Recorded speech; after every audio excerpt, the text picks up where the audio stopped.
Hey everyone, welcome back to the channel. I'm so excited you're here for part 2 of our What If Naruto Became Tenten's Unexpected Ally journey. In the last part, we saw how Gai's idea brought Naruto and Tenten together in a way no one expected. But things are just getting started. Now, with their bond growing stronger, how will their partnership impact the Hidden Leaf Village and change their futures? You won't want to miss the twists and turns coming up next. If you're enjoying the story so far, make sure to like the video, comment your thoughts, and share this with your friends. Every bit of support gets us closer to 1,000 subscribers, and I'd love for you to be part of that milestone. Alright, let's jump right back into this unexpected adventure and see where Naruto and Tenten's alliance takes them next. The three shinobi from Konoha stepped out of the bar and onto the street, with Tsunade leading the way, her attitude as belligerent as ever. Despite his earlier antagonizing comment, Naruto was surprised to realize that this was indeed Jiraiya's old teammate, and he was stunned by the state she was in, so bleak and downcast. Naruto's empathetic instincts could sense that much, at least. She's dealing with something. But still, why is that pervert so hell-bent on making her the next Hokage? Tenten, walking beside him, whispered in his ear, the smart thing to do would be to apologize, Naruto. Tsunade-sama is one of the 3 legendary Sannin and an incredible medic nin. Think about it. She's someone you really don't want to get on the wrong side of. As Tenten tried to advise him, Naruto watched as Jiraiya made another attempt to smooth things over, only for Tsunade to shove him aside and stand a little away from the blonde swordsman. She looks like she's itching for a fight, not even caring about the reason, Naruto thought, feeling increasingly impatient with her attitude. Not sure what had triggered the woman's famous temper, he decided to go along with it. He took up a stance, resting his hand on the hilt of his sheathed sword, which earned him a hard look from Tsunade. Fair warning, kid, she said. I'm not great at holding back punches. If you don't want your little toy breaking like a toothpick, I suggest you hand it over to the girl to hold. Naruto nodded and unbuckled his sash, handing his sword to Tenten, who again suggested he apologize to Tsunade. All right, Naruto muttered to her, before turning to face Tsunade and attempting an apology. Look, I'm sorry, Now, here are the rules, Tsunade interrupted, holding up a finger. I'll fight you using just one finger. Try whatever you want. If you can land even one hit on me, I'll listen to what you all have to say. Actually, I'll sweeten the deal. She pulled out a jade crystal necklace from around her neck. Are you sure about this? Jiraiya asked, surprised. Naruto, confused, turned to Jiraiya. Oi, Arrow Sennin, what's so special about that necklace? Jiraiya replied, it belonged to the first Hokage, kid. It's a family heirloom, worth a fortune. Tsunade nodded.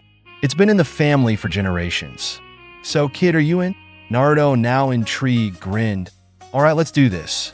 As someone who wants to be Hokage, this fight seems like a natural step. Tenten rolled her eyes, but she couldn't help but notice Tsunade looked taken aback by Naruto's declaration. Nawaki? Tsunade muttered under her breath, before shaking her head as if trying to shake off the sudden surge of emotions. She took a breath, getting into a fighting stance and pulling a coin from her pocket. When this hits the ground, we start. Naruto, steeling himself, nodded. The golden coin soared through the air and landed between them. The moment it hit the ground, Naruto cast his shadow clone jutsu, sending 50 clones charging at the legendary medic, while he stayed behind to observe. His previous encounter with Orochimaru taught him that overwhelming numbers meant nothing when up against a seasoned fighter with immense power. Now, watching the scene unfold, Naruto couldn't help but think. Ironically, this is almost a repeat of that time. As his clones were swiftly defeated one by one, Naruto couldn't help but feel both frustrated and slightly relieved. At least she's not trying to kill me. Unlike Orochimaru, if she wins, I'll just be really beaten up. From the smoke of his dispelled clones, Tsunade emerged, strolling out confidently. Naruto chose that moment to strike again. He extended both arms, channeling his chakra into them and imagining them forming 2 chains with barbed ends. He launched them towards Tsunade, but Tsunade just smirked. With surprising speed, she grabbed the chains, dodged the barbs, and stomped them into the ground, effectively pinning them there. Jiraiya, Tenten, and Naruto watched in shock. "Don't look so surprised, kid," Tsunade said. "My grandmother told me about that jutsu when I was your age, and I've already seen you use it in your exams." "Well, crap," Naruto thought ruefully. "There goes Plan B." He dispelled the chains and smirked. "I've never been great at strategy anyway, so time to get a little crazy." Naruto charged at her, catching Tsunade off guard for a moment before she aimed her finger at him. In a split second, he ducked under her reach, sliding between her legs and popping up behind her. As he rose, he immediately formed a Rasengan and aimed for her head, only managing to graze her cheek. At the same time, Tsunade flicked his arm, and there was a loud snap, followed by the sound of his arm breaking. The force of the blow sent him crashing to the ground. Naruto grimaced, clutching his arm in pain while Tsunade touched her cheek, a bit dazed from the hit. Jiraiya and Tenten rushed to his side. Tenten supported Naruto's uninjured arm to help him up, while Jiraiya inspected the broken arm and nodded. Tsunade, meanwhile, walked away, heading back to the bar without saying a word. "Hein, don't worry, pervert," Tsunade called back without turning around. "The kid won fair and square. I'll listen to you all tomorrow, and I'll heal his arm then, too." She waved over her shoulder as she went back inside. Jiraiya sighed in relief, turning to the two genin. "She'll heal me tomorrow?" Naruto asked, incredulous. Jiraiya just shrugged. "She's a sore loser, as you can see." Then he grew serious. "Listen, kid, you got lucky. Don't let it go to your head." Naruto wisely decided not to argue, instead focusing on ignoring the pain in his arm. Tenten, for her part, smiled a little. Naruto's really getting smarter with his counterattacks. "I am impressed, Kropka." Jiraiya, sensing the change of mood, changed the subject. "It seems we're not the only ones who have our eyes on bringing in Tsunade." Seeing the surprised expressions on the two teens, he nodded. "That's right. So I want to give you two something to use, just in case, though you're not my student, Tenten." Tenten's eyes widened. "I'm going to learn something from one of the Sannin? Is this actually happening?" Naruto scoffed. "Don't get too excited. You know who you're learning from, right?"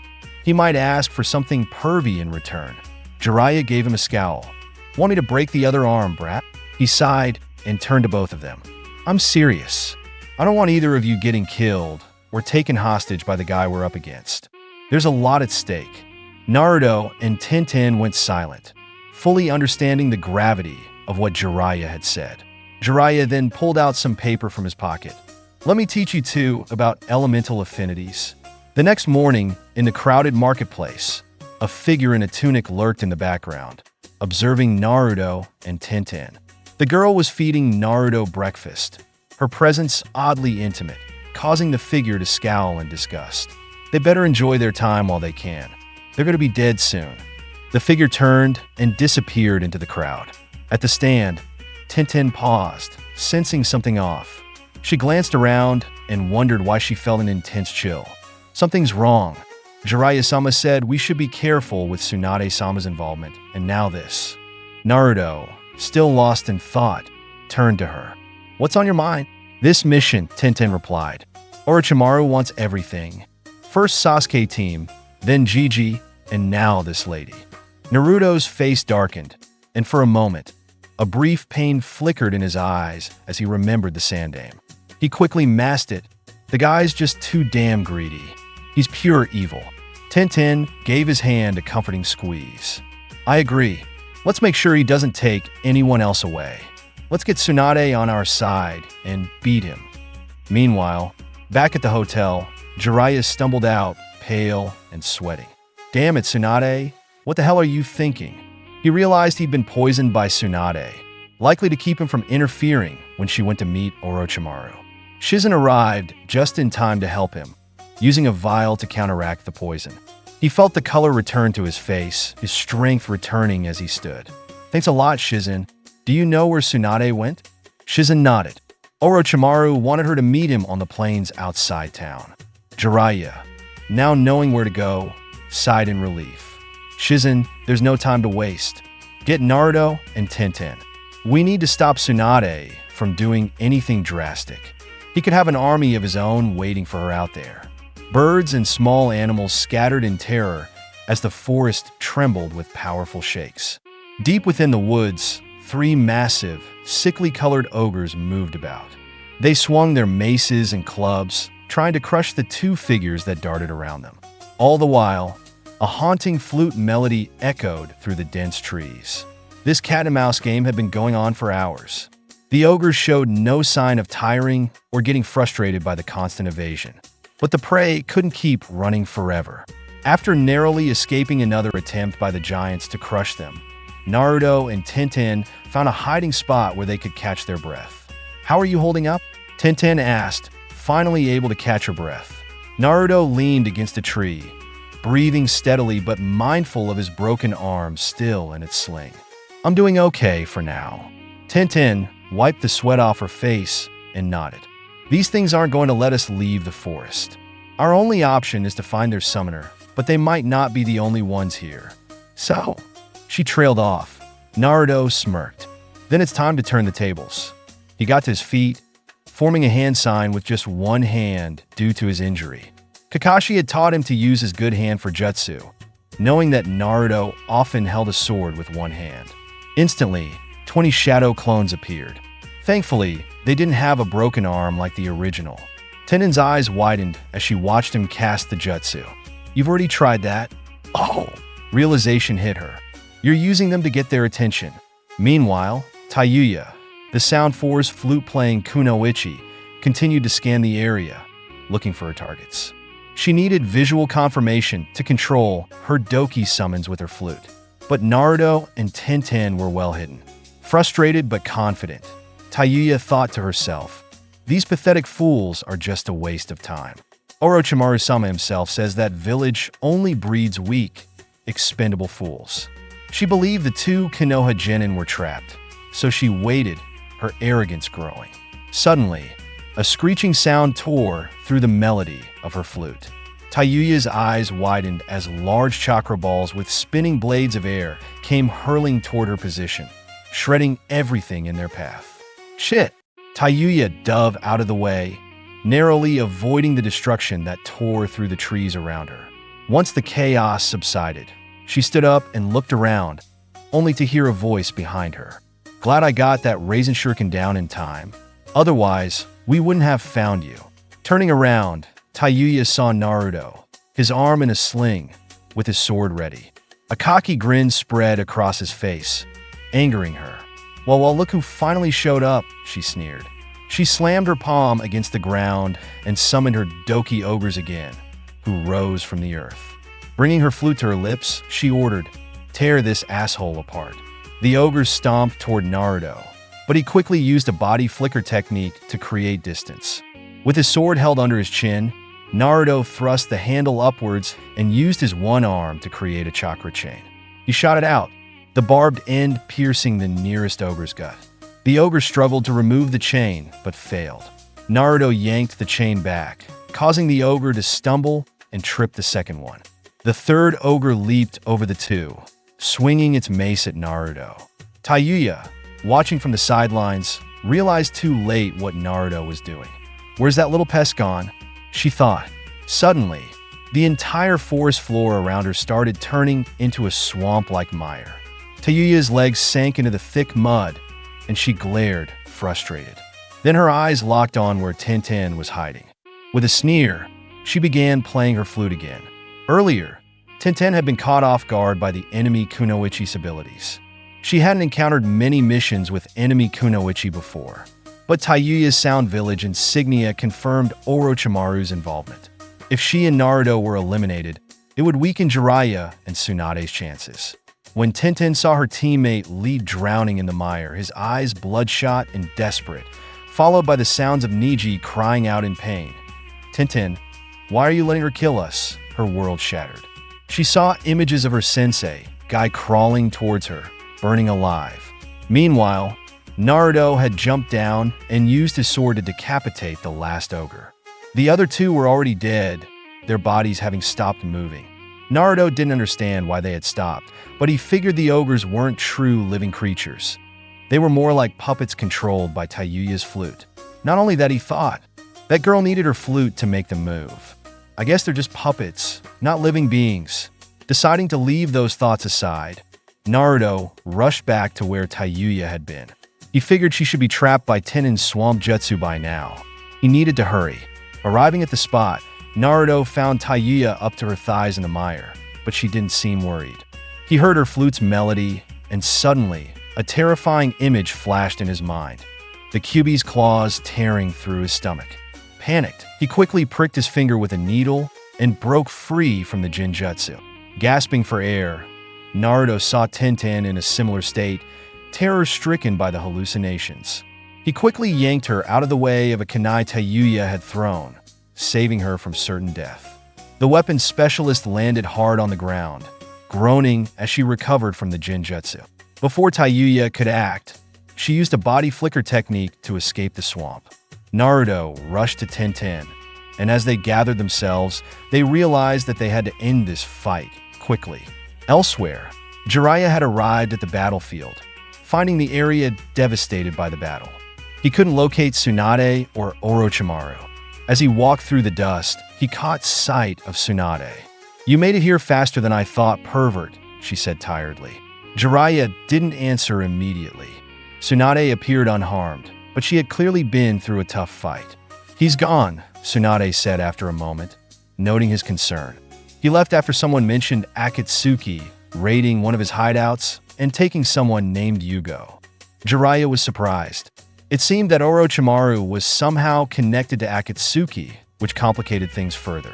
But for now, Tsunade was safe, and they needed to focus on bringing her back to Konoha. As Jiraiya and Tsunade conversed, Shizen arrived, bringing news of the Genin's location. "We need to hurry," Jiraiya said, realizing that his concern for the Genin was well-founded. Orochimaru's influence was still looming.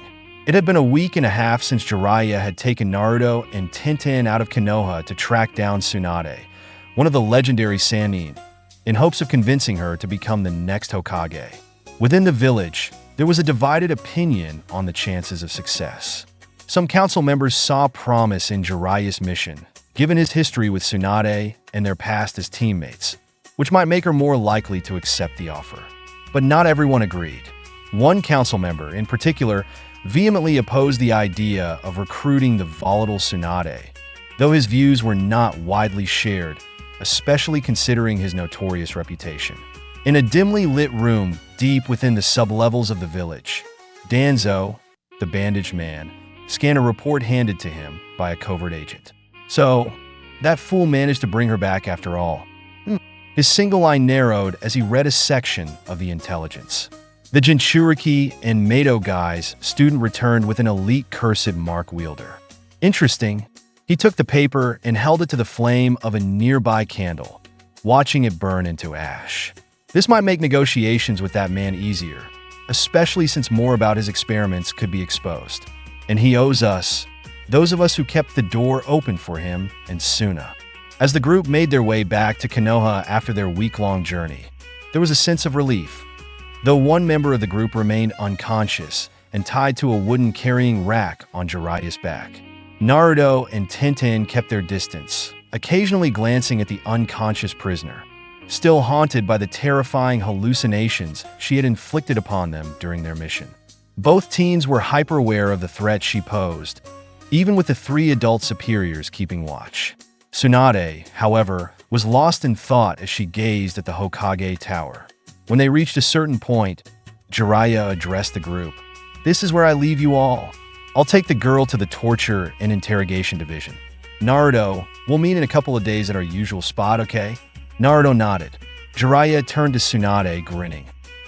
Once I'm done, maybe we could." "We'll be leaving you here," Tsunade interrupted, cutting off his attempt to flirt. "You two might be called in, especially if they announce any promotions from the Chunin exams. We'll see you later. Shizen, let's go." Tsunade marched off toward the tower, with Shizen struggling to keep up. Jiraiya sighed dramatically. "Here I am, left carrying the bag. Though this bag isn't too bad, I suppose, but fires like that too. It looks nice until it burns you alive. Oh well, such is the life of a famous novelist. Maybe I can use this Kunoichi as a character in my next book." He walked away with newfound enthusiasm, jotting down notes in his little book, while Taiyuya's limp form swayed in the bundle on his back. Naruto turned to Tenten, who had barely exchanged words with the Sannin and Shizun. Before he could ask what she planned to do now that they were back, Tenten spoke up. "I'm going to see what my team's up to," she said with a smile. "What about you?" Naruto shrugged. "I don't know, maybe I'll do the same. It feels like we've been gone longer than we actually have." Tenten reached in her backpack and pulled out a tray of dango, sticking a loaded skewer into her mouth as she sighed contentedly. "Well, we did make it back," she added with a pat on his shoulder before heading off in the direction of the training grounds where Team Gai gathered. Naruto watched her leave, then decided to move as well. "Hey Moegi, has our target made any moves yet?" Moegi, a little girl with orange hair, sighed, looking bored as she glanced at Konohamaru Sarutobi, the leader of their small group. "No, she's still relaxing outside the bathhouse. Can we leave now? Gai Sensei is going to get mad at us for skipping again." Konohamaru scoffed. "Why would he get mad when we'll be getting medals for catching a foreign kunoichi snooping around our village?" Moegi sighed, but was happy to see Konohamaru regaining his sense of mischief after the long period he spent grieving the death of the third Hokage. His return to normalcy lifted everyone's spirits. "She's up to something, I know it," Moegi said, squinting her eyes as she watched the girl from earlier. "Wait, is that an Ai-chan?" Konohamaru jumped up and ran toward Naruto. "Ni-chan, where have you been? Are you okay? You look a bit cooler." Naruto blinked in surprise before chuckling. He hadn't realized how much he'd missed his little protege. After all the madness of the mission, it felt refreshing to have this small moment of normalcy. "I've been on a mission with my new sensei. That's why you haven't seen me," Naruto answered, deciding to keep the details of the mission, especially the part about bringing Tsunade back as Hokage, a secret for now. Just as he was about to ask how Konohamaru had been, an irritated voice cut through the air. "Hey, you two little brats.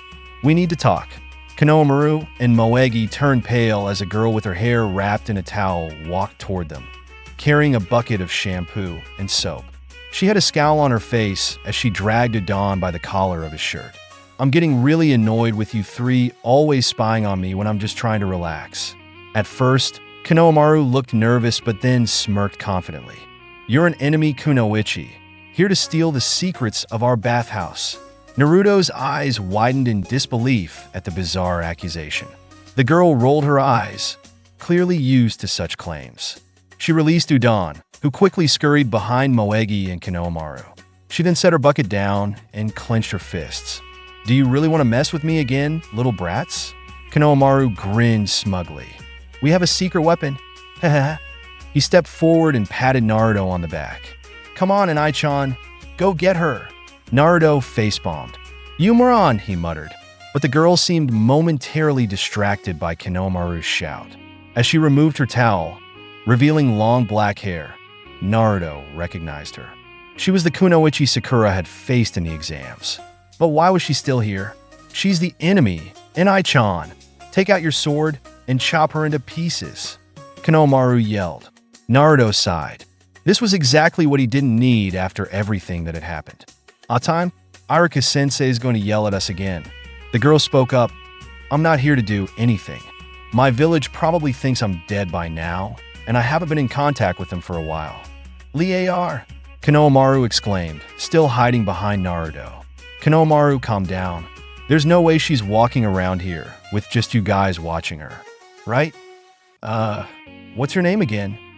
Naruto asked, struggling to remember, despite the fact he'd met her before. The girl smirked. "It's Kin Tsuchi." Naruto nodded. "Naruto Uzumaki." Now, going back to my original question, Kin nodded.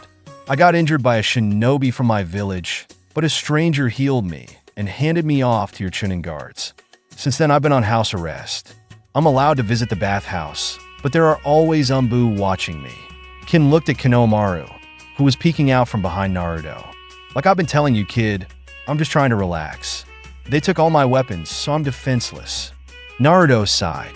"Well, after facing off against your village's kunoichi from hell, what you did to my teammate during your match seems pretty mild in comparison." Kin tilted her head. "Really? Who was she?" "Taiyuya from the Sound 4. Kin's expression froze. "Her? Seriously? Naruto nodded. Yeah, my teammate and I fought her just a few days ago. We barely managed to beat her.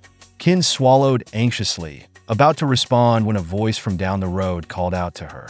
Hey, Tsuchi, time to head back to the safe house. Oh, you're not alone, I see. The man, a tall jounin with a Senbon needle in his mouth, wore a blue bandana over his dirty blonde hair. Kin quickly bowed to Naruto. Sorry, Genma-san. Just catching up with a teammate from the exams. Genma nodded. I know him. I was the proctor for the last part of the exam. How's it going, Uzumaki? Naruto shrugged. Genma smiled. Actually, I'm glad I ran into you. Someone wanted to meet with you. They're waiting for you in the forest. Before Naruto could protest, he was already ushered off by Genma. Moegi, Konohamaru, and Udon stood at the entrance, scratching their heads. Naruto had no clue who it could be. The news of Tsunade accepting the position of Godame Hokage spread quickly across the elemental nations. While the village of Konoha itself celebrated with great joy, the atmosphere became calmer in the following days. Tsunade, now seated as the leader, groaned in discomfort, her head cradled in her hands. Shizen, her student and now the Godame's secretary, handed her yet another paper to sign, showing no sympathy for her master's current state. Master, here's another document that needs your signature. Also, you have meetings with Aburame-san, Kohara-san, and you need to oversee the new criteria at the academy in your honor, Shizen said. No, Tsunade groaned. You do it. You're Hokage now, Shizen. Congratulations. Your first duty is to find something to cure this hangover. Shizen sighed. It's understandable to celebrate your return and becoming Godame, but you shouldn't have challenged all the senior Medic Corps members to a drinking contest. Tsunade turned and glared at her student. Isn't it the duty of the Hokage to maintain a happy work environment so the village runs smoothly? Is it running smoothly, Master? The Godame has a hangover and is refusing to work on her third day in office, Shizen responded sternly. The newly appointed Hokage groaned in misery, her head falling to the desk. A knock at the door caused her to raise her head. A paper stuck to her forehead. She hastily removed it and sighed.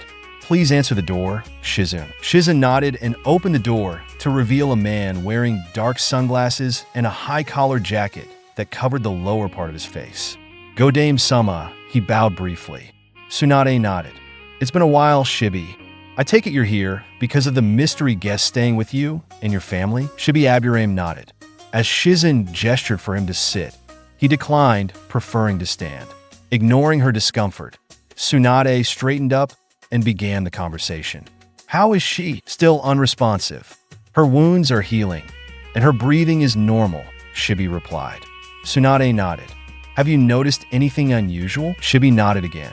Our colony discovered she has 2 chakra pools. Tsunade's and Shizen's eyes widened, but Tsunade smiled in amusement. Now it makes sense. What does, Master? Shizen asked. Despite wearing a Taki headband, they claim they don't recognize anyone who fits her description and deny any such person is from their village. Funny, right? Neither Shizen nor Shibi laughed. There's one more thing, Shibi added after a pause. When she was changed out of her damaged clothes by one of our attendants, we found a seal on her chest. Tsunade leaned back in her chair. Have you seen it, Shibi? He nodded. From a drawing the attendant made. It's similar to that one of ours. Tsunade closed her eyes, knowing exactly what Shibi was referring to. She sighed. Thanks, Shibi. Let me know when she wakes up. Shibi nodded and left. Shizen, lost in thought, glanced at the clock, remembering something. Master, Tsunade nodded somberly. Yes, she should be with him by now. Meanwhile, in a dark, dimly lit room, for people gathered. One stood in the corner, recording, while 3 others sat at a table covered with various objects and tools. The largest of them, sitting in one of the 2 chairs, wore a black cap and had a grizzled appearance. He folded his hands and nodded to the person standing by the table. A woman in a tan trench coat over a mesh shirt nodded in return and moved to the last occupant, a young woman with disheveled red hair sitting at the table. Her wrists and arms were shackled to the table, and her head hung low, giving the appearance of sleep. The woman in the trench coat uncorked a vial from her jacket and held it under the girl's nose. Instantly, the girl jerked awake, her eyes cold and alert as she surveyed her surroundings. She locked eyes with the scarred man, but avoided looking at the other woman. The man, with a face as harsh as if beaten by a taijutsu master, folded his arms and looked at the girl. Tayuya ofoto. This is where you will tell us everything. Lying or refusing to answer has consequences. You will answer. Understood? Tayuya glared back defiantly. What the hell did they do to my curse mark? And now I have to deal with this pansy interrogation? Kiss my ass, you assholes. Your answer. The man's tone hardened. Tayuya's scowl deepened as the woman in the trench coat approached. She pulled out a kunai and placed it under Tayuya's pinky nail, forcing the blade down, tearing the nail off completely. Tayuya grunted, but maintained her glare. Is this the best you leaf bastards can do? The woman moved to the next nail and repeated the process, this time with more force. Tayuya's middle finger was next, and the skin at the tip was shaved off. Blood poured from her fingers. Tayuya breathed harder, but refused to break. With a defiant grin, she ground out, "Go fuck your mother, you limp-dick shit-eater." Tayuya lost all the nails on both hands, her blood staining the floor. Her body was pale and covered in sweat, but her defiant stare remained. "Am I clear now?" the man asked again, his voice calm, almost patient. Tayuya's panting turned to a chuckle, followed by snickering as if she suddenly found something amusing. "Fine, you want me to talk? I'll talk. How about that shriveled-up nutsack you called the Sandame?" she said, her eyes gleaming. "Boy, did that old fossil die pathetically. I know, because I was one of the four keeping you idiots out with our barrier." The woman in the trench coat kicked the chair out from under Tayuya, causing her chin to crash into the table, cracking a molar. Then, she poured what looked like salt onto Tayuya's bleeding fingers. Tayuya screamed in pain, her body thrashing, but soon she exhausted herself, panting heavily. The man stood up and turned to the recorder in the corner. "Prisoner Tayuya remains uncooperative. Repeat interrogation tomorrow morning, with minor aid to her hands," he ordered. As the man and the recorder left, the woman bent down next to Tayuya's ear. "As a kid, I learned a lot from your master," she whispered, her voice sweet and sadistic. "You're going to love what's coming next." Tayuya flinched for the first time. When the woman left, the man, Ibiki, looked at her sternly. "Officially, that went overboard. Don't let it happen again," he warned. She sighed and turned away. "I know, Ibiki." He closed his eyes. "Unofficially, I would have broken her jaw if you hadn't already done it. No one talks about the Sandame like that in front of me." Enko turned back to the door, her expression icy. "Nor me." Elsewhere, two figures were making their way along the road from Wave to Konoha. One was tall and carried a large, heavily wrapped sword. Both wore black cloaks adorned with red clouds and conical straw hats, providing both sun protection and an easy way to conceal their identities when necessary. The taller man broke the silence, trying to engage his companion in conversation. "How does it feel to be heading home after so long, Itachi-san?" he asked whimsically. His partner remained stoic, unbothered by the silence, and continued walking. "It's funny," the taller man continued. "When I heard those two art freaks failed to capture the Seven Tails Jinchuriki so badly." He chuckled. Itachi remained silent. "You know, it's amusing to think about that traitor's hideout. Abandoning the mission for that. I bet Leader Sama made them suffer for it," he snickered. "You're mistaken," Itachi replied. "Leader Sama was pleased we got one of our valuable rings back." Kisame shrugged, grinning. "Well, I guess. You're wrong again," Itachi continued. Both of them went to that hideout. Deidara was in charge of the Jinchuriki, while Sasori did his part. Kisame raised an eyebrow. "Has that blonde clay freak found his target yet?" Itachi didn't respond, and Kisame shrugged again. "Well then, where is he?" Kisame wondered aloud. "It doesn't matter," Itachi said, his tone stern. "We're heading to Konoha to capture the Nine Tails Jinchuriki." The two continued their journey, unaware of the other developments unfolding.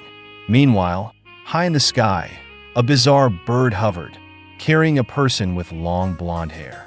The person's left eye was covered with a scope device, which he used to observe Konoha. I was right to let her wander off. She made it into the Nine Tails village. Two birds with one stone. Before the girl, Fu could make her plea. Shibi had her wait as he sent a message to Tsunade, who, very quickly, arrived with Jiraiya in tow. In addition to the Sannin, Samambu came to add security to the Aburame compound. In the parlor, Fu and Tsunade sat facing one another while Jiraiya and the Aburame clan head and his son stood. One of their servants arrived and served Fu some chai tea, which helped her nerves with being surrounded by so many unfamiliar faces. Tsunade started the meeting. So, Fu, what is it that you're wanting to tell us? Fu looked to the floor. I was at first approached outside my village by a man with long blonde hair and a slashed IWA headband. He was accompanied by a strange person or creature that was a massive form and talked with a gruff voice. Both of them were wearing red clouds on their clothes. The riddle of her mutterings before she had lost consciousness was now solved, but her tale didn't stop there. They were demanding I come with them. I didn't understand why they wanted me, but then the two learned that Here she trailed off. Tsunade smiled, relax. We know you're a Jinchuriki. Everyone in this room isn't going to make an issue out of it.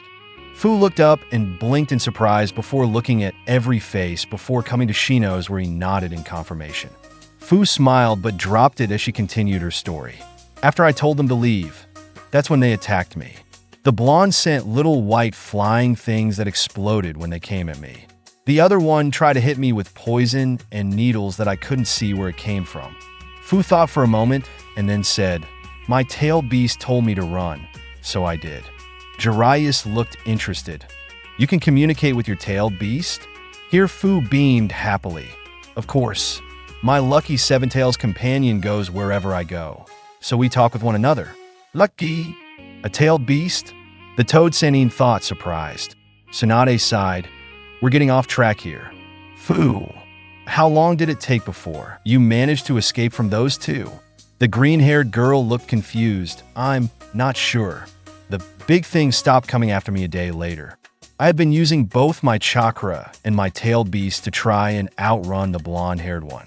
Though, somehow, even though I couldn't see him, his weird gray creatures kept on finding me and blasting me away whenever wasn't able to avoid them." She then turned and smiled in Shino's direction. "I finally got some peace as I got closer to your village, as that man had stopped the day before. So I guess I finally lost him at some point. Then, I passed out and met Shino-san here." She finished. Tsunade looked to Jiraiya for some information. "Do either of those two men sound familiar to you?" The spy master for the village shook his head.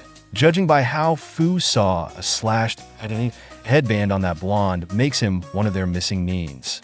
"You know we can't verify it, so it's just guesswork for now. Unless he stole the headband, and then we're back at square one." Tsunade nodded. "The other individual is even a greater mystery. However, these clothes they're wearing," the Toad Sannin nodded. "They're from the group that our teammate joined and then left from. They call themselves Akatsuki and normally just do mercenary work. Now though," he went quiet in contemplation before he looked at Fu in deep thought and then looked to Tsunade. "We need to prepare." Turning his head to Fu, he said, "Can I ask you a favor since you'll be staying with us, Fu-san?" Tsunade was surprised by the serious look in the pervert's eye. But he seemed to be in Sannin mode right now, so she decided to see what he had in mind. The green-haired girl cocked her head to the side in curiosity. "A favor." Jiraiya nodded. Knowing that one of the boy's former classmates was present, he said, "There's someone I want you to talk to and maybe help train. Can you do that?" Fu smiled cheerfully, "Sure." Morning had come, and Tenten decided she would spend it in the archives. She half wondered if the eccentric Jounin was pulling her leg yesterday, but admittedly she had no proof that he wasn't being truthful in this tip he had given her. Her doubt lay in that something from the Nidame's jutsu would have been used decades later by the Yondame, who wasn't alive during the man's reign. However, Tenten did admit that records being kept would birth new jutsu by those who study them diligently. The Yondame was that type of person, having been called a once-in-a-generation genius by practically the entire village. The archives of Konoha were in a single-storied building next to the Hokage Tower. Inside was an area much like a library with hundreds of desks, countless books, and file cabinets all along the walls. Tenten walked to the reception desk where a chunin on duty pointed her in the direction where the journal of the Nidame was. Well, in truth, a copy for viewing only. Opening the drawer with the book inside, which looked as old as the day it was used to copy the original, Tenten searched through its contents until she got to a page with an illustrated, pencil-sketched diagram explaining the flying Raijin Jutsu. Okay, let's see. By using one's chakra to create a formula. Wait, what do they mean by formula? Tenten then noticed another sentence in small writing underneath the Nidame's notes. It said, "Fujitsu users, think of seals." The girl's eyes widened. Of course! You use chakra in the schematics when you create seals, like the ones for containment and a fire explosion seal. Using the schematics as an empty vein, you fill it with your chakra, and that is the formula. Relieved that all that time she had spent learning to use Fuin Jutsu, after learning she couldn't be a medic nin, are saving her from being unable to understand this unique jutsu of the Nidame. She continued reading. Next, applying the formula to anything living or non-living. Using the pulse of your chakra with the formula in mind. Use your fingertip to direct the pulse to the surface. This can be done multiple times, depending on the chakra capacity of the shinobi or kunoichi. Unfortunately, it does come undone if the person who uses the formula dies. Such was the case with some of the shinobi in my units that had tested this jutsu. There was no writing materials or any kind of recording allowed in the archives, but most shinobi with good memory retention could easily record what was in here. Thus, there was a limit to the actual potentially crucial information on display here, while the most dangerous was secured in the Hokage Tower. As Tenten got through the entirety of the Nidame's notes on his jutsu, there was another written-in sentence that was written in the same different person's handwriting. Ironically, this amazing jutsu has been confused with the body flicker technique on the field of battle and Konoha itself. Tenten was amazed by that. However, she knew that people seldomly look underneath the underneath, which Naruto Sensei Kakashi said. Having got what she needed memorized, she put the journal copy into its drawer and then left the room. Jiraiya led Fu through the village to the training grounds where he had asked Naruto to meet him at. The young woman looked around in curiosity at the unfamiliar sights and sounds of the village.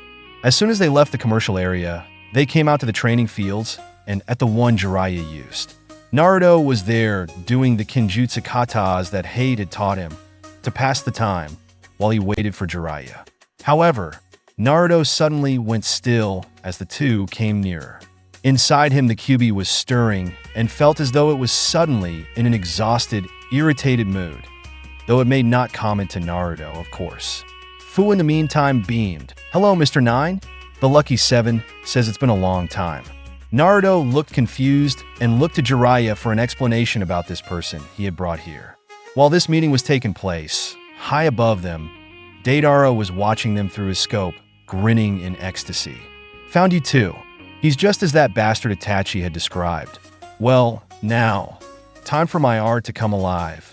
His hand, which had an open mouth licking its lips, put it into the bag of clay on his hip. Back with the two Jinchuriki, Fu was shaking Naruto's hand, talking a mile a minute. "Wow, so you use a sword. Do you use it with your tailed beast chakra? What's it like holding Mr. 9? How old are you? Were you given your tailed beast when you were a baby, or when you were a little older?" Jiraiya looked on in amusement. He was about to stop the girl's overactive questioning when he thought he saw something in the sky that looked odd. They looked like small white bats with overly large heads. Fu also saw them, and her face froze and her expression became anxious. "Hurry! Run!" The Toad Sannin quickly caught on, and he shouted at the blonde-hair boy who was clueless as to what was happening. "Naruto! Use the hair Jizo and cover Fu." The blonde teen nodded, and soon his and Jiraiya's hair grew with spikes around them. Before Naruto's completely covered him, he pulled Fu to him, and then they were cocooned in the shielded hair armor just as they were assaulted by explosions that pushed them almost 20 feet backwards. After sensing there was a pause, the three emerged and saw a strange bird made out of clay with a figure perched on top of it. "Hey, neat trick with the hair. However, if I use enough of my art, I'm sure it'll be in pieces soon." Deidara grinned. "Now, Jinchuriki, this is where I would make the lame request to come with me or else, but that's boring. Besides, neither of you two look like you're ready to give up, unlike that chump from Kiri." Naruto was shocked that there was someone who was after people like him and this girl. So, Akatsuki has managed to capture some Jinchuriki already? Jiraiya asked, frowning. Deidara grinned conspiratorially. Wouldn't you like to know? Now, let's make this one hell of an exhibit. Now, several clay birds, larger than the ones he used before, flew down towards them. Fu got in front of the toad Sannin and his student and made a hand sign before opening her mouth as a blinding light shined and glittering powder came flowing out, blanketing the entire area in front of her, Jiraiya and Naruto. Deidara clicked his tongue in irritation as his targets were now not visible and he couldn't direct his clay birds at them. While hidden, Fu turned to Jiraiya and said, "It'll keep us hidden but not forever. We should escape while we can. His partner might be close by." Suddenly, several Jounin and Chunin arrived with Kakashi via the body flicker technique. Jiraiya-sama, Godame-sama asked for us to help you when the rest of the village heard those explosions. She's now evacuating all non-shinobi citizens. Jiraiya nodded. "I think we'll be fine now," in answer to Fu's worries. He then turned back as Fu's jutsu ended and the area cleared to see Deidara still where he had been before. "Wow, I'm surprised you all didn't run." Being gutless Konoha Nins, as most of the people in IWA would say. Deidara smirked. "Though adding numbers isn't going to help you. One of my best artworks is going to make your village into one of my masterpieces." He then pointed up devilishly. The Konoha group and Fu looked up to see a huge dragon made out of clay that was higher than Deidara himself, who soon rose to its level.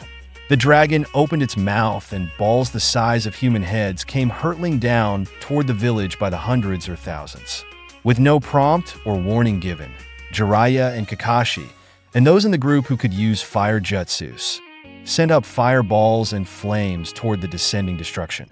A loud series of explosions marked the contact of those they connected with, but the ones that still numbered way too high, they missed still reached their random targets. After the roar of explosions and the sound of collapsing buildings ensued, one destroyed building, the prison which held only shinobi captives, had suffered greatly. The dead consisting of those both prisoners and Chunin guards lay buried under the wreckage. However, there were some survivors and of course many wounded. One such person, though in a daze, at first suddenly chuckled to herself for a moment before escaping the structure altogether.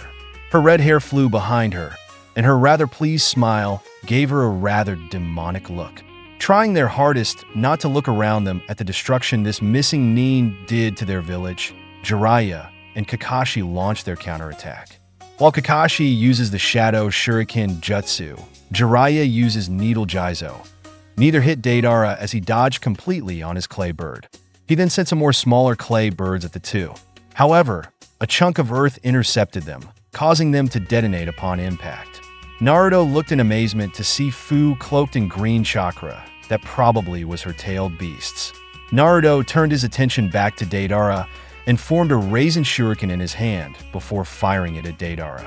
The blonde Akatsuki member was surprised by the unusual jutsu and dodged, but got caught in another Needle Jizo of Jiraiya's, causing him to lose control of his mount momentarily.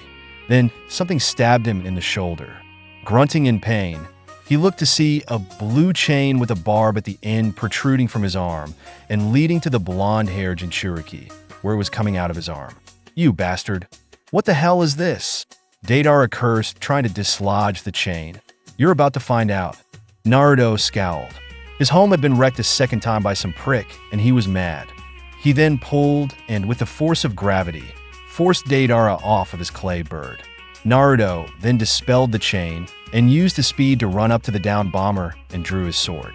Deidara threw in front of Naruto another clay bomb, causing an explosion that threw the Uzumaki teen to the side.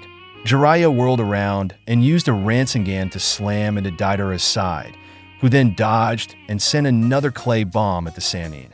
Jiraiya deflected it with his Geta sandal, and just as Deidara was going to try and send out another clay creation, Naruto, using the Nodachi form of his sword, cut off the missing Nin's arm. Looking at his now missing appendage in shock and anger, looked up to his still hovering clay creation. "Shit, screw this. I am done," he yelled, Before his clay bird mount came down and grabbed his remaining arm with its mouth and was pulling him up. Then, there was a loud chirping sound and Kakashi's hand was lit in electricity. He then ran and made a move for Daidara's heart. "Fuck! Get me out of here!" The bird continued to bring up, and Kakashi missed him and ended up ripping through Daidara's leg. Another curse and yell before the Akatsuki member flew high into the sky and then out of sight. Tayuya, hiding among some of the civilians who had returned as the streets were littered with running umbu and the ranked shinobi clearing away rubble, looking for the injured, and on the lookout for the suspicious. With her curse mark unusable and with weapons or a flute, she was defenseless and incredibly outnumbered. If those fuckers hadn't torn the shit out of my fingers, I could use fucking hand signs for jutsus. Fuck, what the hell am I? She paused her inner rant as she saw something she couldn't believe. There among the medic neens assisting the injured was a familiar face. "Fucking Kabuto?" she said under her breath. As if he had heard her, he walked up to her grinning. "My miss, those are some really BD fingers you have. Let's fix them up over here." He soon led the confused and suspicious Kunoichi to an empty room, which had seals all around it to muffle sounds and display sensors. "Why are you fucking here?" she asked. "My, suspicious already? I thought you would be welcoming me with open arms, Tayuya." He grinned. Tayuya didn't react to comment. Instead, she came out and said, "Is Orochimaru-sama having you make contact with me? Or is it fucking something else?" The bespectacled man pushed his glasses to his face. "You remember when our master came here to mark his next body?" Tayuya nodded. "Yeah, the Uchiha brat." He was curious as to how he was progressing. Kabuto then smirked. "He didn't pay you a single thought. You, who got captured by 2 genin." Tayuya bared her teeth. "Well, I'm fucking out. The pisshead and his weapon-jerking little cunt are fucking dead next time I see them." She scowled at the thought of the two and then looked at Kabuto seriously. "I can come back at any time. You fucking know he doesn't let people fucking leave." Kabuto was silent for a moment and then smiled pleasantly. "He does value those with promise. You're one of them, of course.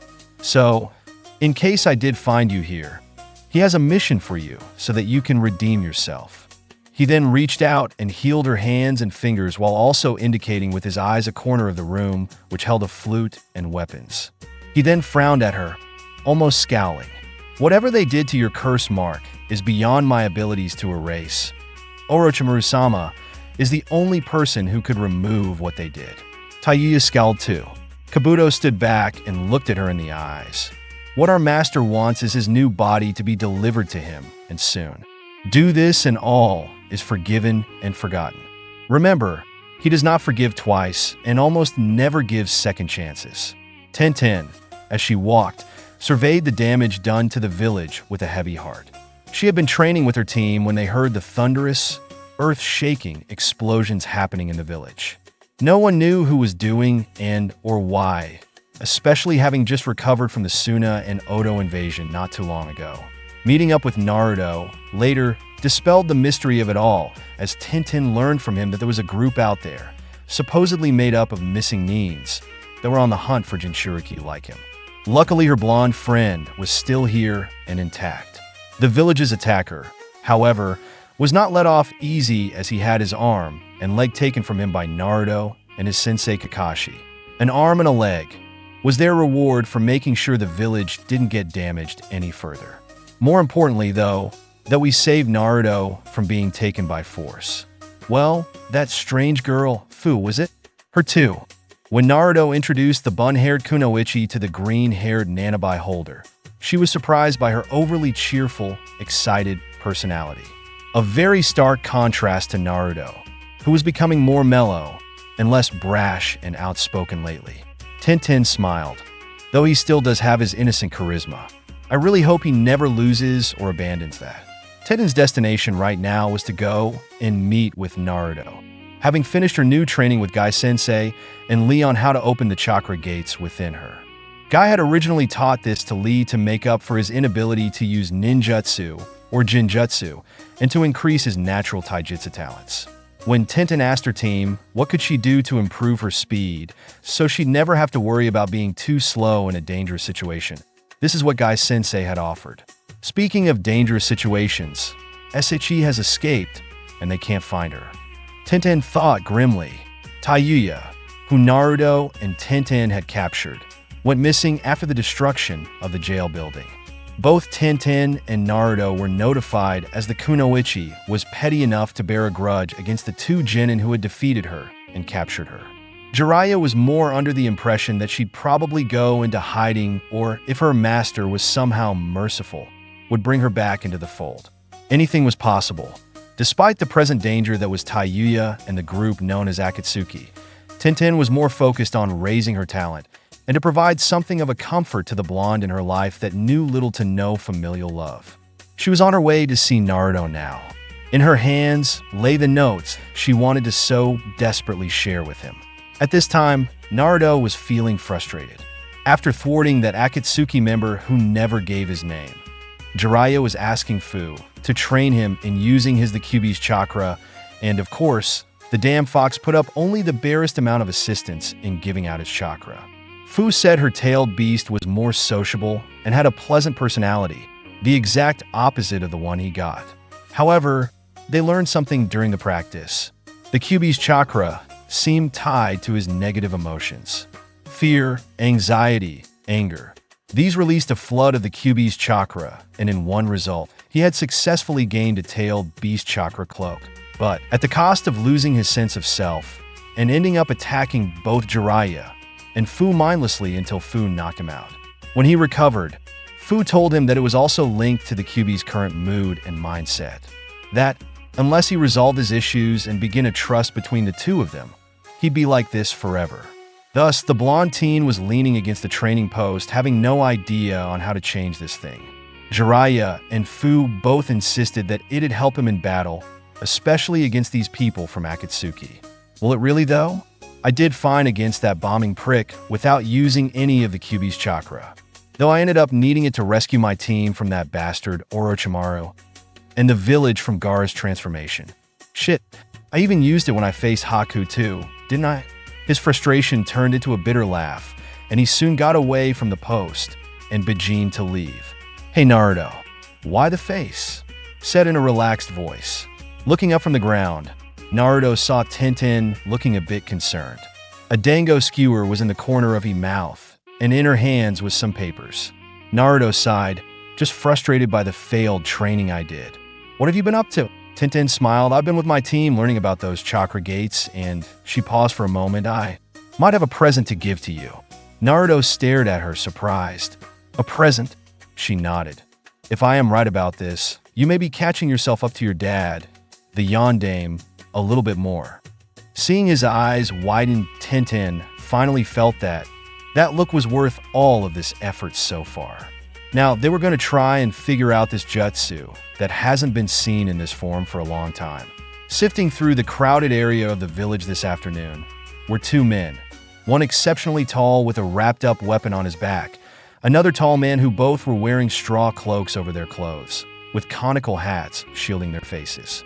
Boy, that dumbass Deidara really messed up.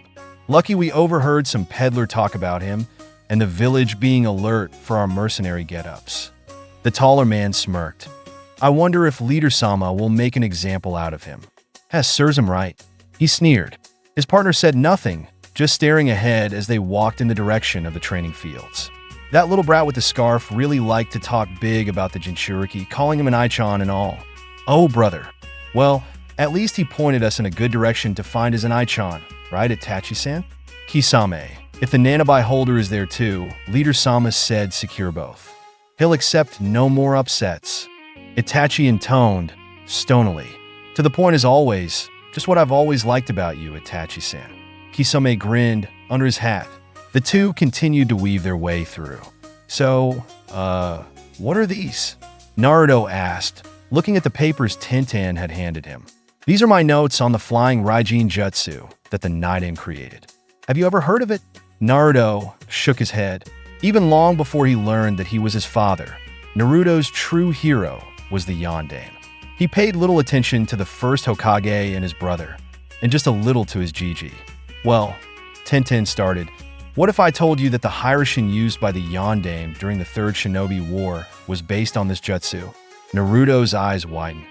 Are you serious? Tenten nodded, at least as its starting point. Your father took it to a different direction. How so? Naruto asked. He knew that the Hiraishin consisted of special three-pronged kunai, that the Yondaime threw around the battlefield, which made him seem to be everywhere, attacking and becoming a yellow flash to his enemies, hence his name.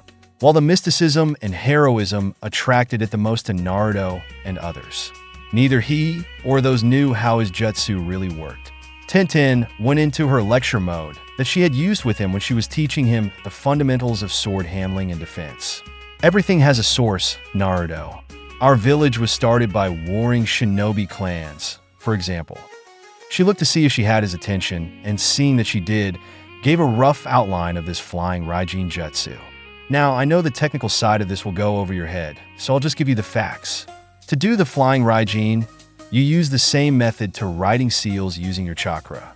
Except in this case, you're not doing it for the purpose to seal an object, create a detonation, or to cast an element. With this, it's to use you in mind as the purpose. Naruto blinked.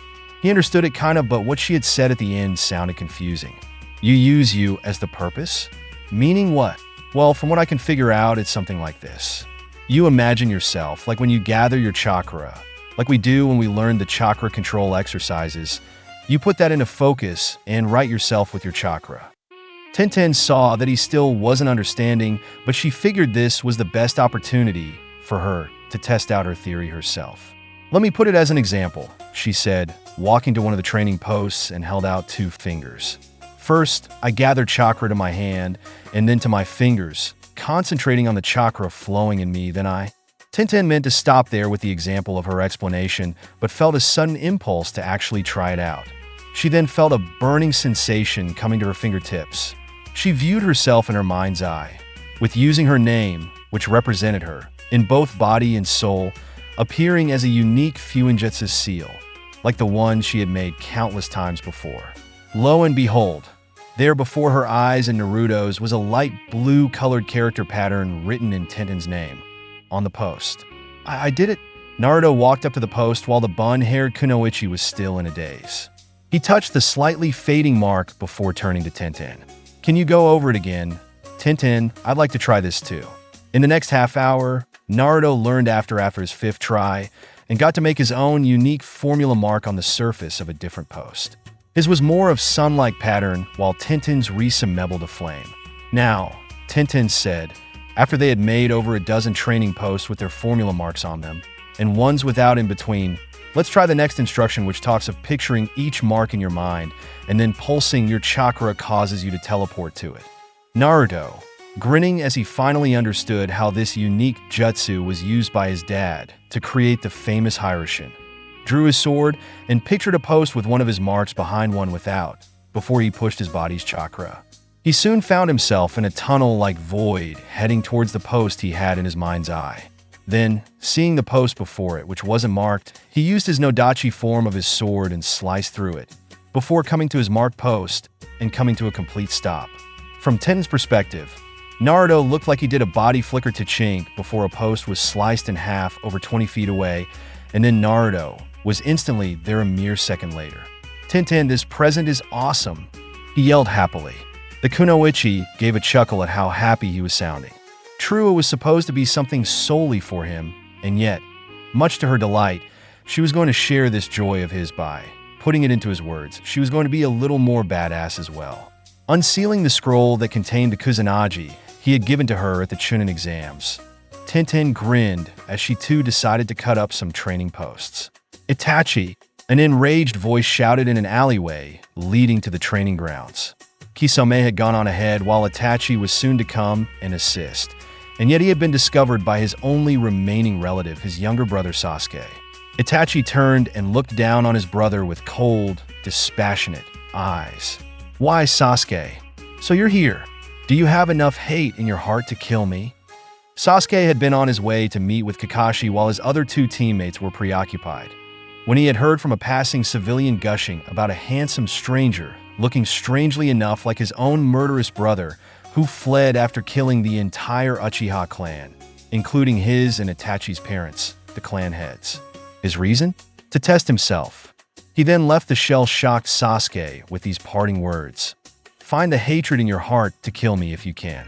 So, Sasuke has dedicated his entire shinobi career with the vendetta of killing his own brother. So, his response to his brother's taunt was only natural. I've enough hate to kill you for 7 lifetimes. He then formed a Chidori that he had recently learned from Kakashi and charged at his brother in a mad, desperate rush. However, his attempt was futile as the elder Uchiha brother grabbed and broke his little brother's arm in 3 places, snuffing out the Chidori he had lit. Foolish little brother, your heart is still too soft to kill me. Now sleep. Itachi's Sharingan spun, and his brother soon collapsed into a heap, his eyes wide open in minute horror, and his mouth open in a silent scream. Itachi gave his brother one glance before finally continuing to his destination. In the quiet alley, a lone figure appeared next to the fallen, last loyal Uchiha, grimacing. Fuck me, was he a scary red-eyed bastard? Oh, well at least he saved me the fucking trouble. Following this shit stain and waiting till he was vulnerable was a bitch. Dressed like a merchant, Taiyuya pulled up and dumped Sasuke, unmercifully, into an empty rice transporting basket filled with seals inside to hide him from mean dogs and censors. Now, time to make like the fucking wind. After a long experiment, and finally making this rare jutsu one of their own, Naruto and Tenten surveyed the wreckage of the dozens of cut training posts, grinning like idiots. He then paused and looked at Tenten, who was looking content at her contribution to the damage. Hey, Tenten? She looked at him, waiting for what he had to say. How about we mark each other? That way I can come to you, in case something happens. He suggested. Tenten thought about it and agreed that it would help them. However, she couldn't pass up teasing him this time. Mark each other? Naruto Uzumaki, you're a bigger pervert than you pretend not to be. Naruto blushed and turned his head away. And no, I'm not. I was only thinking of you and dash. His protest died on his lips as he felt 2 fingers touch his now bare arm, having shed his jacket earlier and was now in just his mesh shirt. Tenten grinned while turning and exposing her shoulder. Hurry up and mark me, Uzumaki. Naruto gulped and with slightly trembling fingers complied. However, as soon as the deed was done, they were intruded upon by a very tall man wearing a straw coat over his clothes and on his head a conchal hat. Tenten eyed the hilt of a very large sword over his shoulder and on his back. Hey brats, it's nice to see Kenjutsu fighters so dedicated to trash a training field. Mind if I play along? After all, I have business with you, Jinchuriki. The girl's just a bonus. Taking off his hat and discarding his cover for his Akatsuki cloak, Kisame grinned with jagged teeth, much like his Naruto remembered Sabuza did. However, he was alarmed that yet another Akatsuki member was now in the village coming after him. Kisame, Hashigaki, Tenten muttered in fright. Then, that on your back is... Kisame grinned at the girls, recognizing him. Ah, someone here reads the little old bingo book that loves to talk about me and send every idiot with a death wish to come running. He grabbed the monstrous sword off of his back, which the wrappings began to uncover, revealing a sword that looked like some sort of monster with his-sharp scales. Now, Kisame grinned. Let me and Samahata tear you two apart. He then charged in a burst of speed to them. Tenten and Naruto both raised their swords and luckily missed a direct hit as Kisame had swung horizontally and pushed them bad by 10 or so feet. Kisame, while grinning, was frowning on the inside. Tell me, brats, where did you get those kind of swords? This is going to be more fun than I anticipated if the girl doesn't die as quickly as I capture the blondie there. Naruto scowled, but didn't respond to the taunt. He then heard Tenten whisper to him, Naruto, let's use the flying Raijin on him. We won't last long otherwise. Surprised by what she suggested, considering they have only been practicing it on posts and not in real combat before.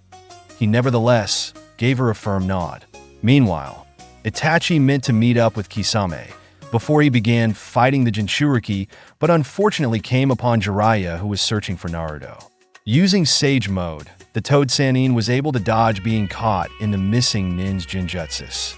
However, every time Jiraiya tried to attack him with Needle Jizo or a Fire Jutsu, Itachi would turn into a swarm of crows, and the hit would miss. Jiraiya was grimacing. Fu said they came in pairs, meaning there's someone else here, and he may be close or is now fighting with Naruto. I need to hurry. Kisame, who was having fun at first, was now confused and utterly pissed off. The blonde Jinchuriki did not fight with the Kyuubi's chakra, which almost every one of them did. Instead, he was fighting solely with a sword and was somehow managing to find hits on Kisame. The same with his bun-haired partner. The two of them used what looked to him to be the body flicker technique and managing to cut him several times. Naturally, Kisame's sixth sense knew when something was about to come before anything could be potentially fatal or debilitating. However, nothing he did managed to hit them. These two flickered away every time. "How are you damn brats doing this?" He growled out in irritantness. However, he soon smirked as he caught in the corner of his eye the bun-haired Kunoichi about to go in a direction that would cut him again. Kisame sliced Samahado into the ground, kicking up earth which headed in her direction as she then used the flicker technique. To Kisame's knowledge, the body flicker technique was only a disguise in order to just go at high speeds. This surely would stop her enough for Kisame to shave the little bitch to pieces with Samahada. Getting ready for the counterattack, he suddenly stopped as he found a deep slash into his gut which was now bleeding profusely. Glaring, he saw the girl had somehow dodged the roadblock he made and was now safely at a distance. Kisame then began to make hand signs for one of his water jutsus when he felt Itachi's hand come on his wrist, stopping him. "We're withdrawing. The Nanabai holder, Tsunade, Jiraiya, and an elite group of Jounin and Shunin are heading our way. We must report to Leader Sama." "But we have just got started." "Tisush, damn it. I'll see you two skinned alive next time." Kisame grumbled before he and Itachi left the area after Itachi sent a massive flame that was black burning behind them to make their getaway. Naruto and Tenten both sighed in relief at the arrival of the Godame, Jiraiya, and a good number of shinobi. "Hey kid, are you and your girl alright?" Jiraiya asked after sealing away Itachi's fire and coming over to inspect them. Tsunade was giving orders to the Umbu and Hunter Nin to look for more Akatsuki members or any suspicious-looking individuals. She soon joined the pervert when he asked of their status. "We're fine, Jiraiya-sama, Godame-sama. Just tried from evading so much," Tenten said, a little breathless. If she had run out of chakra, it would have been incredibly difficult to continue against someone like Kisame. Thankfully, she and Naruto coordinated and kept each other in sight to make sure they wouldn't make a misstep. Luckily, it paid off. Tsunade looked relieved while Jiraiya inspected one of the posts. "That was a missing Nin from Kiriwazen. Tiet?" Tenten nodded. "One of the former 7 swordsmen of the mist. Kisame Hashigaki." Jiraiya froze before looking at the post again. "Against him. How did you?" He looked at the surface before turning and looking sharply at Tenten and Naruto. "I see a strong chakra mark on a lot of these posts and on the two of you." He walked up to them and asked sternly, "Where did you learn the flying Raijin from? Pray tell." Naruto, who had been abnormally quiet, spoke up. Tenten said she found it in the Nidame's journal, the archives. "What the hell? Arrow Senin? What's got you all bothered?" Tsunade sighed. "My uncle's jutsu was virtually impossible to figure out by most people. Even this pervert and I were unsuccessful. Though I think Sensei, the Sandame, might have known having been his student." Jiraiya sighed. The flying Raijin was, of course, the Yondame's startup for his Hiroshin. "I know you're his son, Naruto, but he couldn't give you his kunai or the instruction on how to use it because of its impact on IWA and Kyumo. Yet you found and succeeded in deciphering its origins. How did the two of you do it?" Tenten grinned. "Some help from someone who writes in the books of people like the Nidame, I guess." Jiraiya stared and then let out a roar of laughter. "Minato once got kicked out of the archives building because he made comments in the materials there. I see he's still watching over you, kid." Jiraiya breathed deeply before patting Naruto on the shoulder.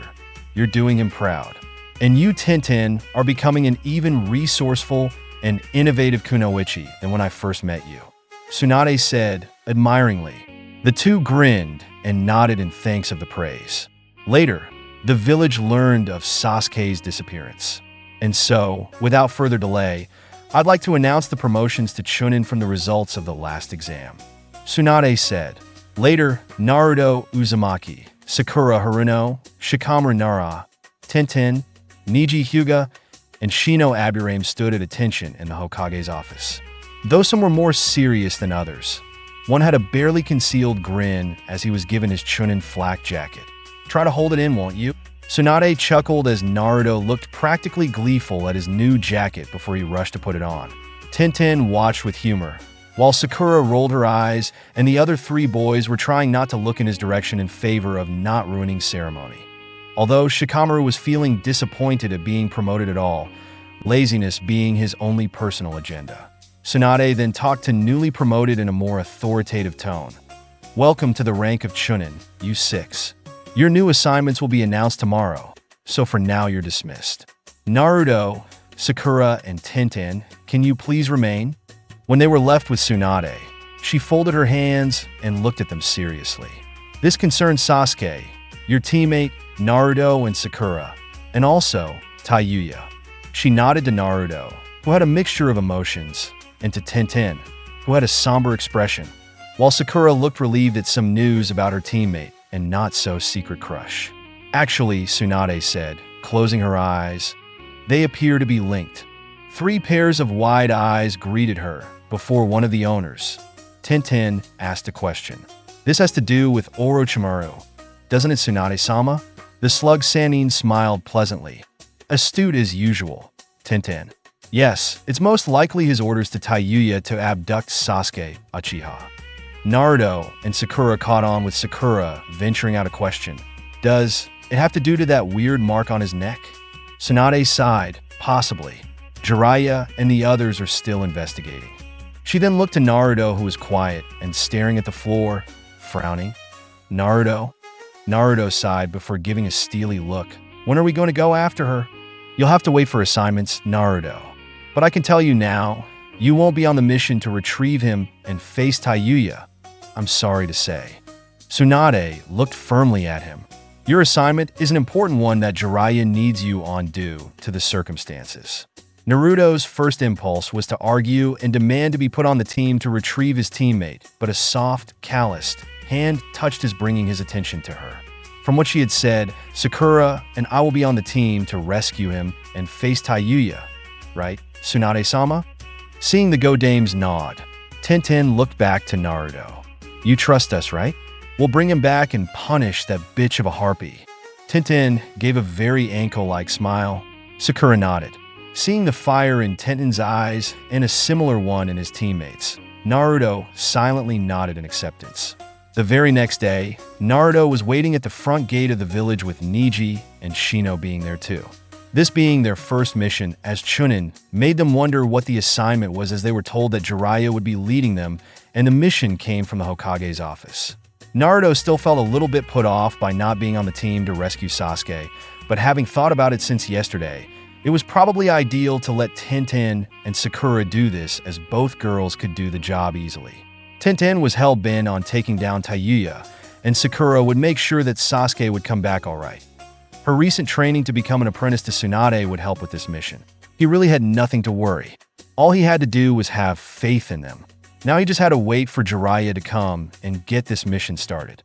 He's here, Niji announced, seeing Jiraiya walking up to them. Alright, glad to see everyone is punctual. So here's the mission details. Make sure you pay attention. We're to go to the port city of Wave and hire a boat to go to Tenchi Island, where a shady summoning experiment is happening.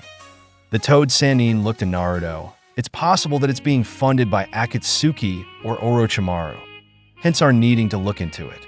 Understanding now why he was needed for this, Naruto nodded to the unspoken question by the man. Niji, though, ventured a question. What do we do if it is tied to one of those two? Jiraiya sighed. We're only a 4-person group, so don't expect to get into a fight just yet. Primarily, this is a fact-finding mission. However, we'll adjust when the time comes. He looked at the 3 and gave a nod. Now, let's get going. Meanwhile, inside the Hokage's office stood Tenten, Sakura, and Shikamaru, waiting to be briefed by Tsunade, who was out of the office for a moment. During this pause, Sakura looked to Tenten, who was cleaning the dirt out from under her fingernails with a kunai. Gai Sensei. The weapons enthusiast turned to her and nodded. I'm just curious, but how are you and Naruto so close? It only seemed not that long ago that he was being a nuisance and was bugging me to spend time with him. Not that I am wanting to have that attention back. She added the last part hastily. Tenten sighed. I'm not exactly sure what it is you're asking. He and I are just really good friends. It's not like we're lovers, you know. For now at least, Sakura thought. As dense as he is, he's probably viewing her as someone special to him too. They're both hopeless. Sakura smiled and shook her head. Sorry for asking such a personal question. The door soon opened and Tsunade came in flanked by Shiz and her secretary. Sorry for making you all wait.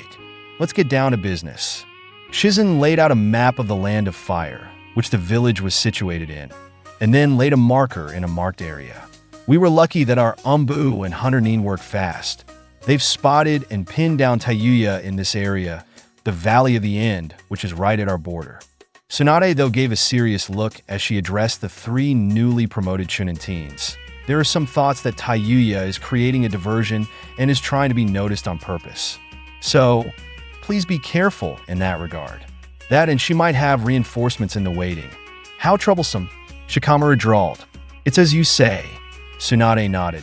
Your Jounin leader for this is Kakashi Hitaki, and you'll meet with him at the front gate in under an hour. Be ready to deploy by then. Dismissed. 3 collective nods, and then the 3 teens began to file out of the office before Tsunade spoke to Tenten, who was the last to go. I need you to make sure she doesn't get away again. Capturing her alive is no longer an option. Make sure you take her out this time. Tenten gave a firm nod. Yes, go Dame Sama. She then turned around and exited the office. I plan to do just that, she said in a low tone. Time was passing at a lace-early pace. Jiraiya was busy writing notes for his adult book series, while Neji was on guard. Naruto was absorbing how it was going to feel to see Tazuna, Tsunami, and Inari, and Shino was at the rear of their march just being silent. However, as time wore on, Naruto decided he wanted to start a conversation, and it seemed Shino would be a better partner than Neji would, as there was still some awkwardness between him and Naruto. Turning to the Aburame, Naruto asked, Hey Shino, is it true that Fu is staying at your place? Shino nodded. I was the one to find her. Naruto nodded. I'm glad. She's a bit weird but is nice, I guess. Shino looked down for a moment before looking up. She wanted me to tell you she thinks that you and she need to work on your tailed beast training some more? Or just hang out? Naruto groaned. I told her, I have no interest cooperating with that damn fox dash. Naruto ground to a halt as he stared at Shino, uncomfortably. Shino, you know what Fu and I have in us? Shino nodded, yes. Father and I found out about Fu-san when we first met her. And he paused. My Kakachu sensed something similar in you. Naruto turned away before asking, quietly, how do you feel knowing what Fu and I have? Shino answered in less than a second. We Aburame are hosts for the colony of Kakachu that we use. How do you feel about us? Naruto shrugged. I don't have a problem with it. It's kind of cool, I guess. The Aburame nodded. I concur. The Aburame clan would never seek out to harm you, as it would be hypocritical for us to do so. Naruto felt a wave of relief and a smile appeared on his face. Thanks, Shino. He's not the only one, came a quiet voice ahead of Naruto. Turning, he saw that Neji had slowed down his pace as he looked over his shoulder at Naruto. During our match at the exams, my Byakugan could see a second chakra source from you, which was similar to that refugee girl you two were talking about. It wasn't that hard putting 2 and 2 together. Naruto frowned slightly. Does that make you bitter on how I beat you? Neji shrugged. I won't deny that me pairing against you was somehow unfair, but it was a random draw that had us against each other. But like the Aburame said, I'd be a hypocrite to slander you since you and I both hold seals of significance that we didn't have a choice over. He then added, and I owe you a major favor for watching out for my teammate. Naruto watched silently as Neji quickened his pace to be where he had been before. Jiraiya, still penning his works, was smiling in relief at his godson's fortune at having been accepted by 2 of his peers. When they came to the entrance of Wave, The whole four of them stood in shock at the sign appearing above the entrance of the bridge. The Great Naruto Bridge. Brat, is this one of your pranks? Did you do this when you were with your team here? Jiraiya asked, perplexed. Naruto, still looking at the sign in wonder, shook his head vigorously. Neji sighed. Whatever it is, shouldn't he hurry? Shino nodded. Okay, Great Naruto, lead us to this Tazuna person you recommended. Jiraiya said with a goading grin. Naruto looked away from the sign as he tried to remember correctly where the old man's house was. Before long, they arrived at the quaint little house a bit outside of the port town. Jiraiya let Naruto make contact with the people he had met on his first mission. Steeling himself, Naruto knocked on the door. Just a minute, please, came the soft, motherly female voice.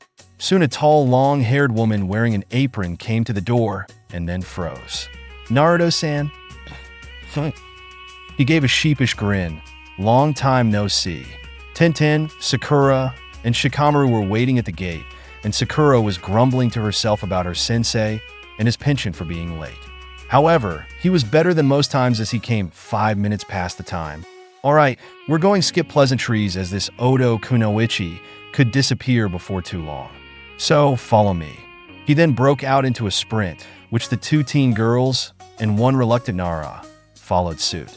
During the course of the travel, Kakashi asked Tenten, who was nearby, Godame-sama has asked you to eliminate this enemy Kunoichi.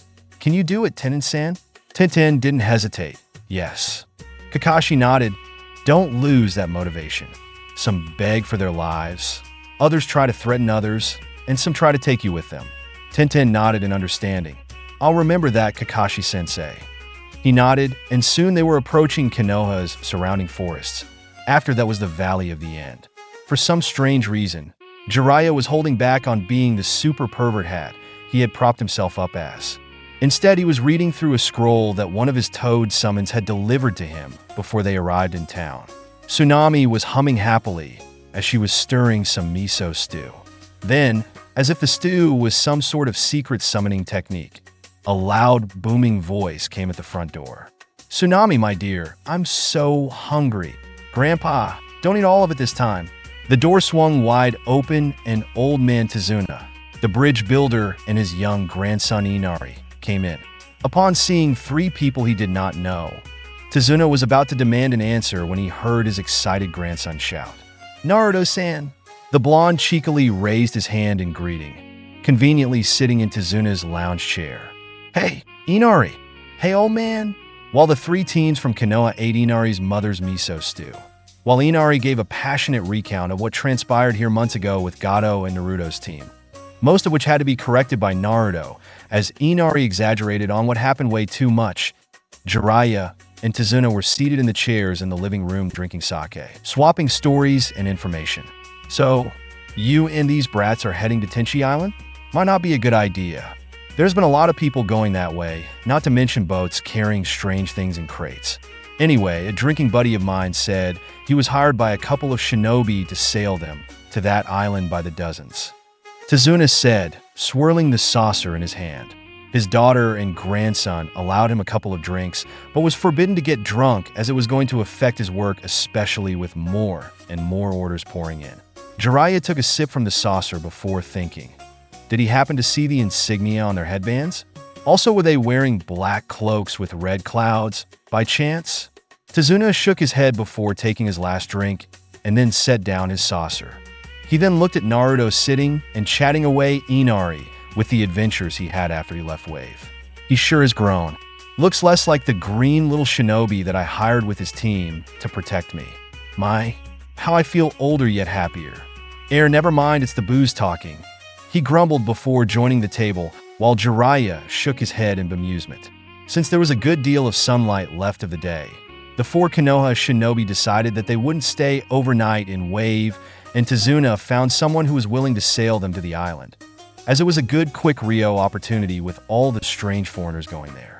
However, before they left, Naruto asked Jiraiya if he could go and visit the graves of two people that meant something to him. The Toad Sani nodded, and he, Neji, and Shino went to get their provisions for the boat trip. Naruto made his way to the area he had picked for the burial of Zabuza and Haku, finding it almost untouched. Zabuza's sword, the Kubikarabocho, was missing. Naruto, though a little peeved, was understanding as he pieced together that Kiri probably learned what happened here and found the graves with one of the 7 swords men of the missed sword being used as a grave marker. Of course they'd take it back. Naruto sighed. Shori Tenten. He remembered fondly when she asked him all those questions at Ichiraku's about his mission to Wave and about these 2 men he faced. Her eyes really lit up when he mentioned Zabuza's sword, despite the fact that it almost killed the boy she was pressing for answers. Anyway, long time no see, Haku. I did as you told me and found someone who I would protect with my life. I'm not sure if it's made me any stronger, but it does fill me with confidence. Naruto sighed. Zabuza, I'm not sure how you'd feel that one of your enemies was inspired to take up the sword because of you almost killing them. Naruto chuckled, but there it is.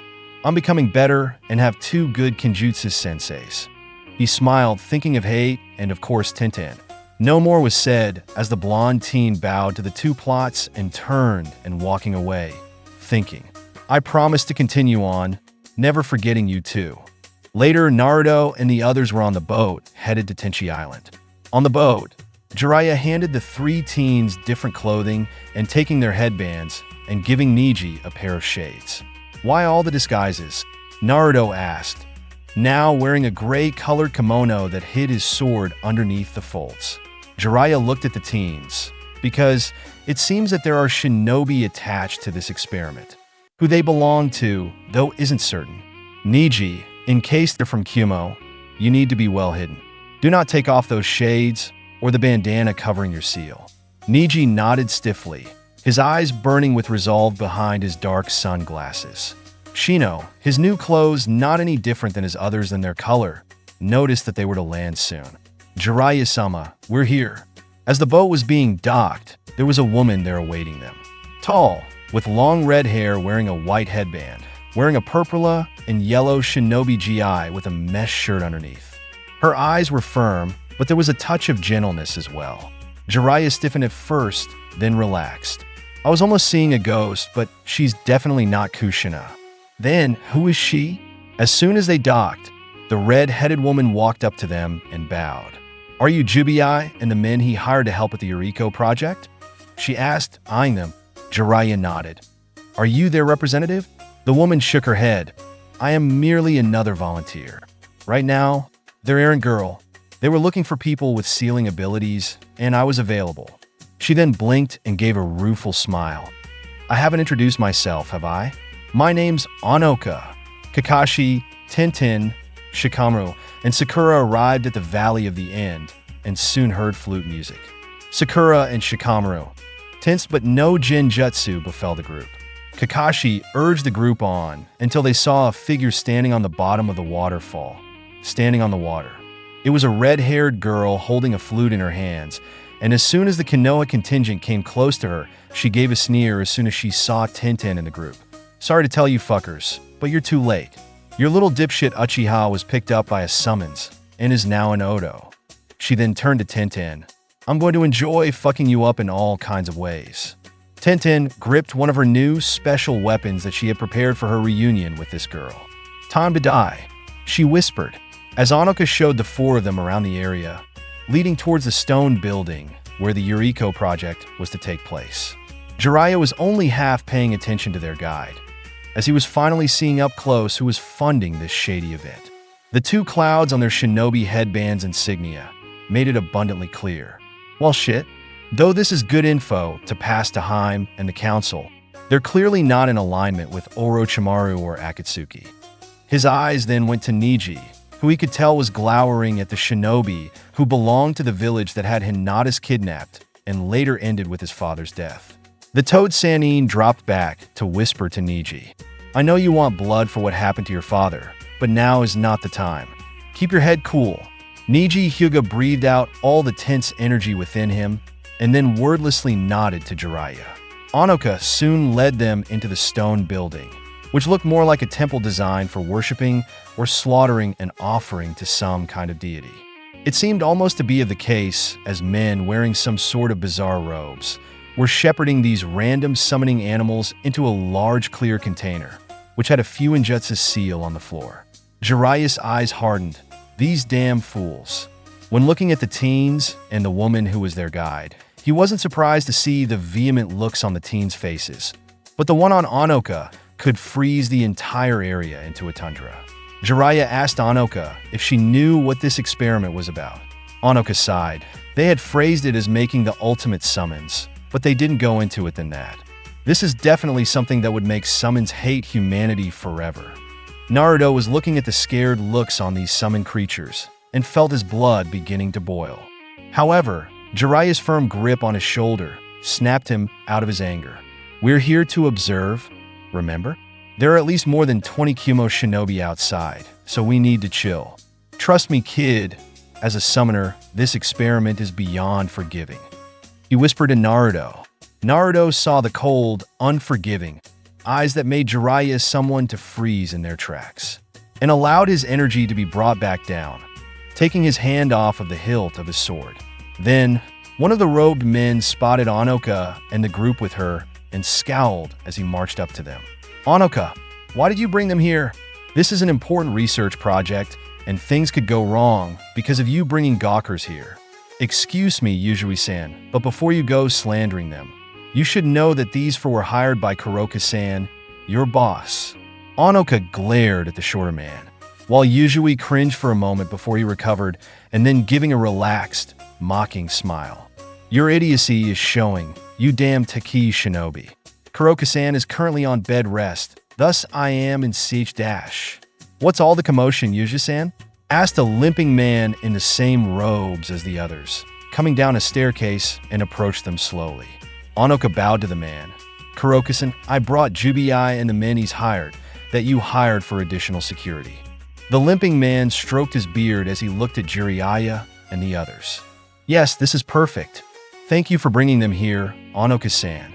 Jubai, can I give you and your boys there an assignment and an explanation for Yuzui's unfriendly behavior? Jiraiya nodded. That's fine, Kuroka-san. This experiment does seem a little unusual. Jiraiya chose his words carefully as to not give away the group's appalled and affronted thoughts or the fact that this group was shinobi from Konoha and not a mercenary squad. Kuroka nodded. Yes, well, with the funding from Kumobikure and the materials we found from an abandoned lab by the Snake Sannin of Konoha, we're confident this will be successful. If you're worried about the materials we gathered for this, I ask you to keep an open mind. We're making history. Yuzui grinned with fire in his eyes. Jiraiya held back the revoltion he felt from these two. Jiraiya was happy that the kids he brought with him acted wisely too. Now, Kuroka said, I'd like you, Jubai, and one of your boys to keep watch on the Kumo shinobi to make sure none of them interfere with this divine event. The other two of your boys can assist Anoka here, just in case an unforeseen thing happens. Is that acceptable? Jiraiya nodded and then turned to the recently promoted Chunin behind him. Menma, you and Shin help out Anoka-san with whatever she will be doing. Remember to look underneath the underneath, okay? Jiraiya used the saying that his first sensei Kakashi used to his genin. Naruto gave a firm nod as he had gotten the message. Shino nodded wordlessly. That leaves you and me on the guarding outside. Remember what we discussed earlier, Natsu? Niji nodded, adjusting his shades before they slipped down. In a tinted enclosure far from the Yuriko Project's stone facility, a tall, short-haired blonde woman, wearing a Kumo headband, was looking at the reports from the shinobi under her command, when a raven tied with a sheet on its leg appeared. After opening it and going over its contents, she then sighed. One of the men guarding her looked to her. Yujita-san, what seems to be bothering you? Yujito ni, Kumo's Jinchuriki of the nibby-tailed beast, held the report in her hand to her subordinate. After he read the entire order, he said, So, that's the rakeage sorter. She nodded. He never really expected this operation to bear any kind of fruit. So, should Kuroka-san and his outfit fail, we're to eliminate them and all the people he's hired. So, he's tasked this to you? I still find it strange that Raikage-sama would order one of his Jinchuriki to this bizarre experiment. Yujito shrugged. The Raikage-sama does what he wants to. As for me, he's suspicious about some strange people abducting other Jinchurikis and wanting me be away, but not being recorded being away. With the exception of the 25 shinobi he sent here to observe the project, They're here to confront whomever is trying to possibly get me.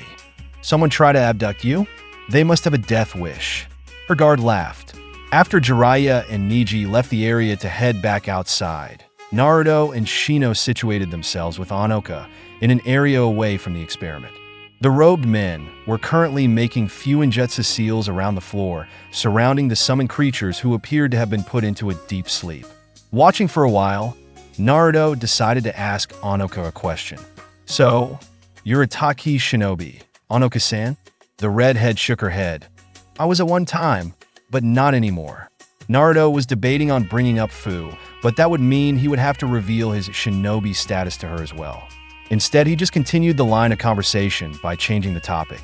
"That seal with the summoned creatures is something I've never seen before." Anoka nodded. "It seems that whatever research materials they were studying probably came from that Sannin Orochimaru. It's a poorly designed seal, as far as I can see." Naruto was going to ask her a question about how she knew so much about seals when the experiment was about to start. The robed men stood on top of the seals they made around the area where the summoned animals were sleeping. They all crouched down and slammed their palms against the seals at their feet. Summonin technique. Arise ultimate summons, pouring their chakra into the seals at the same time. The energy from it was sent to the huge Fuinjutsu seal underneath the slumbering animal summons. Then all the bodies of the summoned animals started to liquefy until the area became a massive lump. The lump then hardened into a huge, hideous pupil-like creature. "What do you even call that?" Naruto muttered to himself. "An abomination." Shino answered. "I would agree." Anoka said as she watched the robed men begin to join around it in awe of their supposed success. "We have made history, my followers," Kuroka shouted in triumph. Yuzui looked up at their achievement and asked his leader, "What can it do, though?" As if to answer his question, the ultimate summoned creature moved one of its tentacles in long, hard sweeps. 15 men suddenly lost their heads from their body. Yelling and screaming ensued as their creation was now killing the people that brought it to life. Yuzui, who tripped while trying to make his escape, was crushed underneath the summoned's foot. Kuroku, in the meantime, was trying to make a sealing spell when one of the beast's tentacles pierced him through the chest, killing him instantly. Despite his animosity toward the men of this experiment, the killing of all of those helped birth it to this world did make Naruto flinch. "We can't let that thing go outside," Anoka shouted as she moved quickly to bring herself before the creature. Going through a series of hand signs, silver chains by the dozen shout out of her arms and body wrapping around the creature, who was struggling against the restraint. Turning hard, pulling on the chains, Anoka was about to lose her hold on the creature when 2 blue chains with barbs on them shot out, pinned the creature to the wall. Anoka blinked in surprise before she turned and saw that the boy called Minma was using almost the same clan jutsu she used. The blonde grinned at her. "I guess you're an Uzumaki too, Anoka-san." Speechless, Anoka concentrated on the creature as its strength greatly dwarfed that of her and the blonde teen. Then, a swarm of insects came out and swarmed over the ultimate summons, trying to drain its chakra. Nearby, Shino was maneuvering his Kikaichu to various parts of the creature. However, it didn't seem that deterred as its massive size broke through Anoka's chains and was now trying to dislodge the chains that Naruto pierced it with. When it managed to get one out, Naruto dispelled that chain and made a one-handed sign to create 17 shadow clones, then had them create multiple Raisin Shuriken. "I know this wasn't your choice to come into this world, but I will make sure you won't suffer any more than you had to," Naruto said. Then came the sound of raging wind as the ultimate summons was torn to shreds, ending its short life. In Naruto's eyes, and most likely in Anoka's and Shino's, this was a terrible relief. Meanwhile, at the Valley of the End, at the start of their fight with the Oto Kunoichi, Tayuya went to her first go-to attack and played her flute, casting a much stronger jutsu at the fore. While Kakashi was able to get out of it quickly, it took Tenten a moment before she snapped out of the hallucination. Sakura and Shikamaru struggled at first, but soon as stabbing their thighs with a Sunbon needle had the reality come rushing back.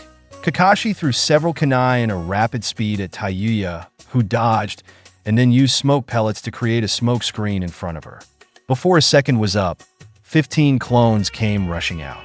Sakura tried to punch one, but her fist went through the clone's body. They're regular Bunshin, all except for that one. Tenten thought as she saw Onodatias casting a shadow on the late afternoon day.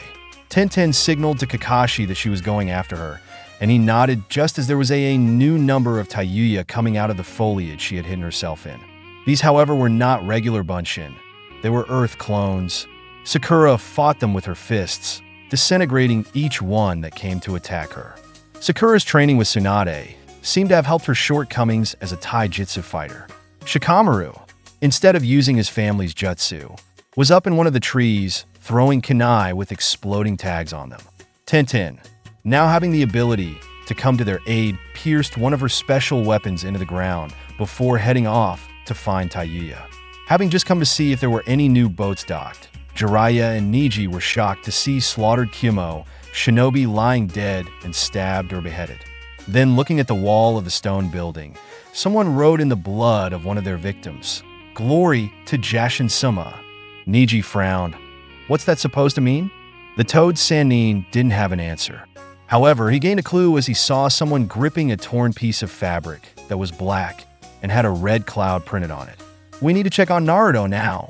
He then went at a rapid pace, with Niji not too far behind as they entered the stone building. When they came to the floor, they were greeted with sign of more dead bodies, this time being the experiment personnel. Jiraiya heaved a sigh of relief when he saw Naruto chatting up Onoka, with Shino standing silently nearby. Seeing the pulp of whatever these fools had summoned, he sighed. "Kid, it's time for us to go. Akatsuki was here not too long ago. We need to leave quickly." Naruto nodded. "What about Onoka-san?" Niji raised an eyebrow. "Isn't she a Taki Kunoichi?" Onoka shook her head. "I was a refugee there and didn't rise above my genin status. They let me go without being declared a missing nin." "Excuse, Niraiya-sama." Jiraiya was surprised that Naruto revealed their real names, but it was a moot point now, with so many people dead. "Yes," he asked. "Naruto-san here is an Uzumaki, and I would love to learn about his mother, who was from Yuzushiobikure, since my parents also came from there. So can I accompany you for?" Jiraiya was surprised he didn't make the connection with Onoka's vibrant red hair, and that she had told them she was good with seals. Thinking about it, if they were to leave her here, she'd be a target for the rakeage for the death of his men. "Sure, I'll bet Tsunade, whose grandmother was also a Uzumaki, would like to talk to you and share stories." He then outstretched his hand for a handshake. "Welcome aboard, Onoka-san." As soon as Tenten was separate from her group, she was assaulted by a strong genjutsu.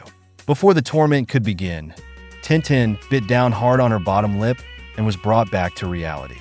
Suddenly, 3 kunai shot out from an undergrowth, making Tenten dodged to the side.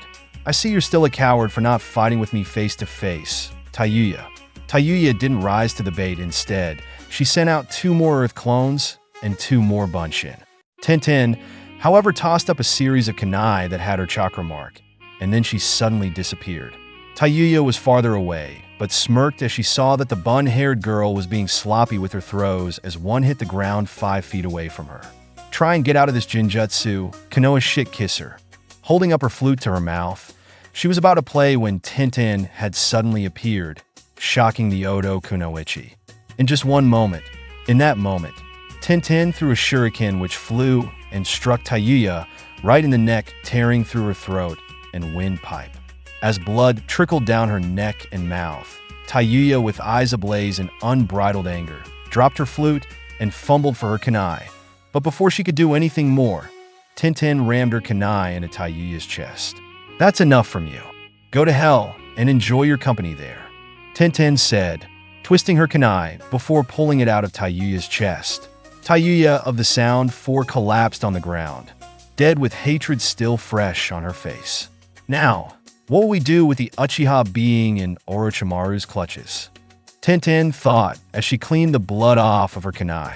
Soon, Kakashi, Sakura, and Shikamaru joined. When Naruto arrived back at Konoha, he was surprised to see Tsunade already there at the front gate with a small contingent of jounin. Both she and the others wore smiles. The teen assumed she must have been contacted ahead of time of their possible arrival. Well done, you three. She didn't glance at Jiraiya at first, but made her final comments to Naruto, Niji, and Shino. We weren't prepared for Kyumo to be there supporting that so-called experiment. I'm grateful that you're all okay. So, congrats on a job well done. Now, Miss Anoko, was it?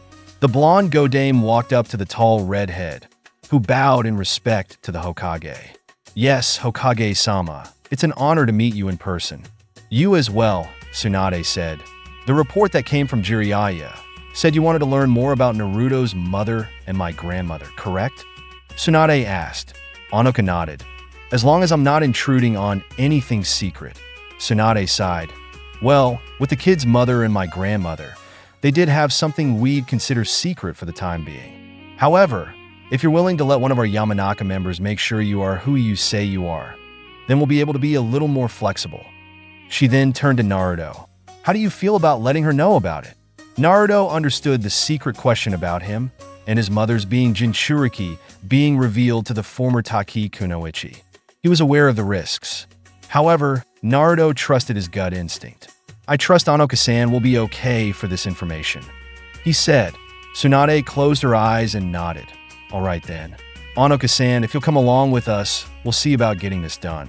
Jiraiya, I'd like you to come with if you can.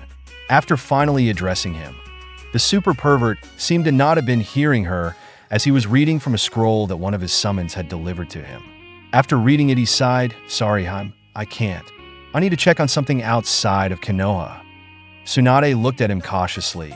Send me a summons with the details, okay? Jiraiya nodded before turning to Naruto. I'm going to be away for a while. Try and have that girl Fu continue working with you on using your special chakra. Naruto grumbled before nodding with reluctance. Meanwhile, Tenten was meeting with her father as he was asked by someone to meet with her. Much to her surprise, it was a heavily bandaged man who was limping on one side. You are Tenten? He asked after giving her a once-over with his lone eye. She nodded before waiting for him or her father to give some sort of introduction. I am Danzo Shimura. At one time, I was a student of the Night Aim along with the Sand Aim. Surely you can grasp why I am making contact with you. Because of the flying Raijin that I learned with Naruto, right? Tenten answered. The man nodded solemnly. It is a momentous feat that you learned one of his jutsus before it became sullied by that man. Tenten frowned slightly by his snub towards of one of the most talented shinobi the village has ever produced. In a way, since it was Naruto's father, whose notes helped her along with Naruto learn it together, she felt like it was an insult to her and Naruto as well. She decided to get to the point of whatever he was approaching her about. Why are you here? The man struck his cane against the ground for emphasis. Because you are wholly unspoiled and would do well in my private division. Tenten nodded along before giving a resounding, thanks, but no thanks. Danzo's lone eye narrowed. Why so quick to respond? Because you seem to be doing this while I was away from my team, which would mean I would have to quit them in order to join you. That, and it seems you don't operate within the village, so who knows what shady missions I'll get sent on with you involved. Tenten then smirked.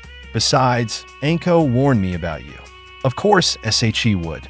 Danzo muttered before he lumbered out of her father's shop before pausing and saying over his shoulder, I don't give many opportunities. Keep that in mind for the future. Naruto found he had more time on his hands than he thought as he waited for Anoka's interview with the Yamanaka clan to be over, despite his promise to head to the Aburame clan compound to meet with Fu. Despite the overeagerness of the mint-haired girl, Naruto felt strongly that his uncooperative-tailed beast would rather have him have a slow and painful death than rather compromise itself by helping him. It expressed as much the last time he went inside himself to approach the fox in making some sort of agreement for a mutual interest. Baring its fangs, it said, My hatred for you and all those who came before you is everlasting. Give up and die, human, so I can be free from your pitiful existence. Thus, Naruto was still unable to find the means to do what Jiraiya and Fu wanted of him. To tell the truth, my heart's not really into it. He reflected. What he really wanted to do, since coming back, was learn what happened with the mission to retrieve Sasuke, since he didn't hear anything from Tsunade at the gates. Figuring the fastest way, outside of asking the Godame, was trying to find someone attached to the mission, which meant trying to find Tenten or Sakura. Finding his teammate took the less amount of time, as he soon found her with Ino Yamanaka outside of Ino's family's flower shop, which was along the direction he was walking. "Hey Sakura-chan." "Hey Ino," he said in greeting before he found Sakura with a pensive look on her face while Ino greeted cheerily. "Hey Naruto." "Sakura, I'll talk to you later. I know you two need to talk." Sakura nodded in thanks before turning to Naruto. "Hey." Naruto lost some of his zazz as he saw the lack of a warm greeting, probably in anticipation of his approaching her. "What happened?" he asked. Sakura looked down in frustration. "While Tenten killed Tayuya, Orochimaru still got Sasuke-kun. I'm sorry, we failed in getting him back." Naruto stumbled a bit, but then gave a grim smile. "Well, we're still going to get him back, right?" "Tsunade dash, Hokage-san, you idiot." Sakura corrected him, smiling, despite herself. "Yeah," he said, "she's got to have a plan to get him back, right?" Sakura nodded. "Yeah. But for now, they're trying to gather information. With Jiraiya-sama, they'll find something." Then seeing someone approach, Sakura took her quick leave. "Someone is here for you, so I'll catch you later, Naruto." Watching her leave before turning to see Tenten approaching with her usual sack of dango, Naruto gave a lazy wave in greeting. Hey," she returned. "I guess you heard about your teammate." "I'm sorry."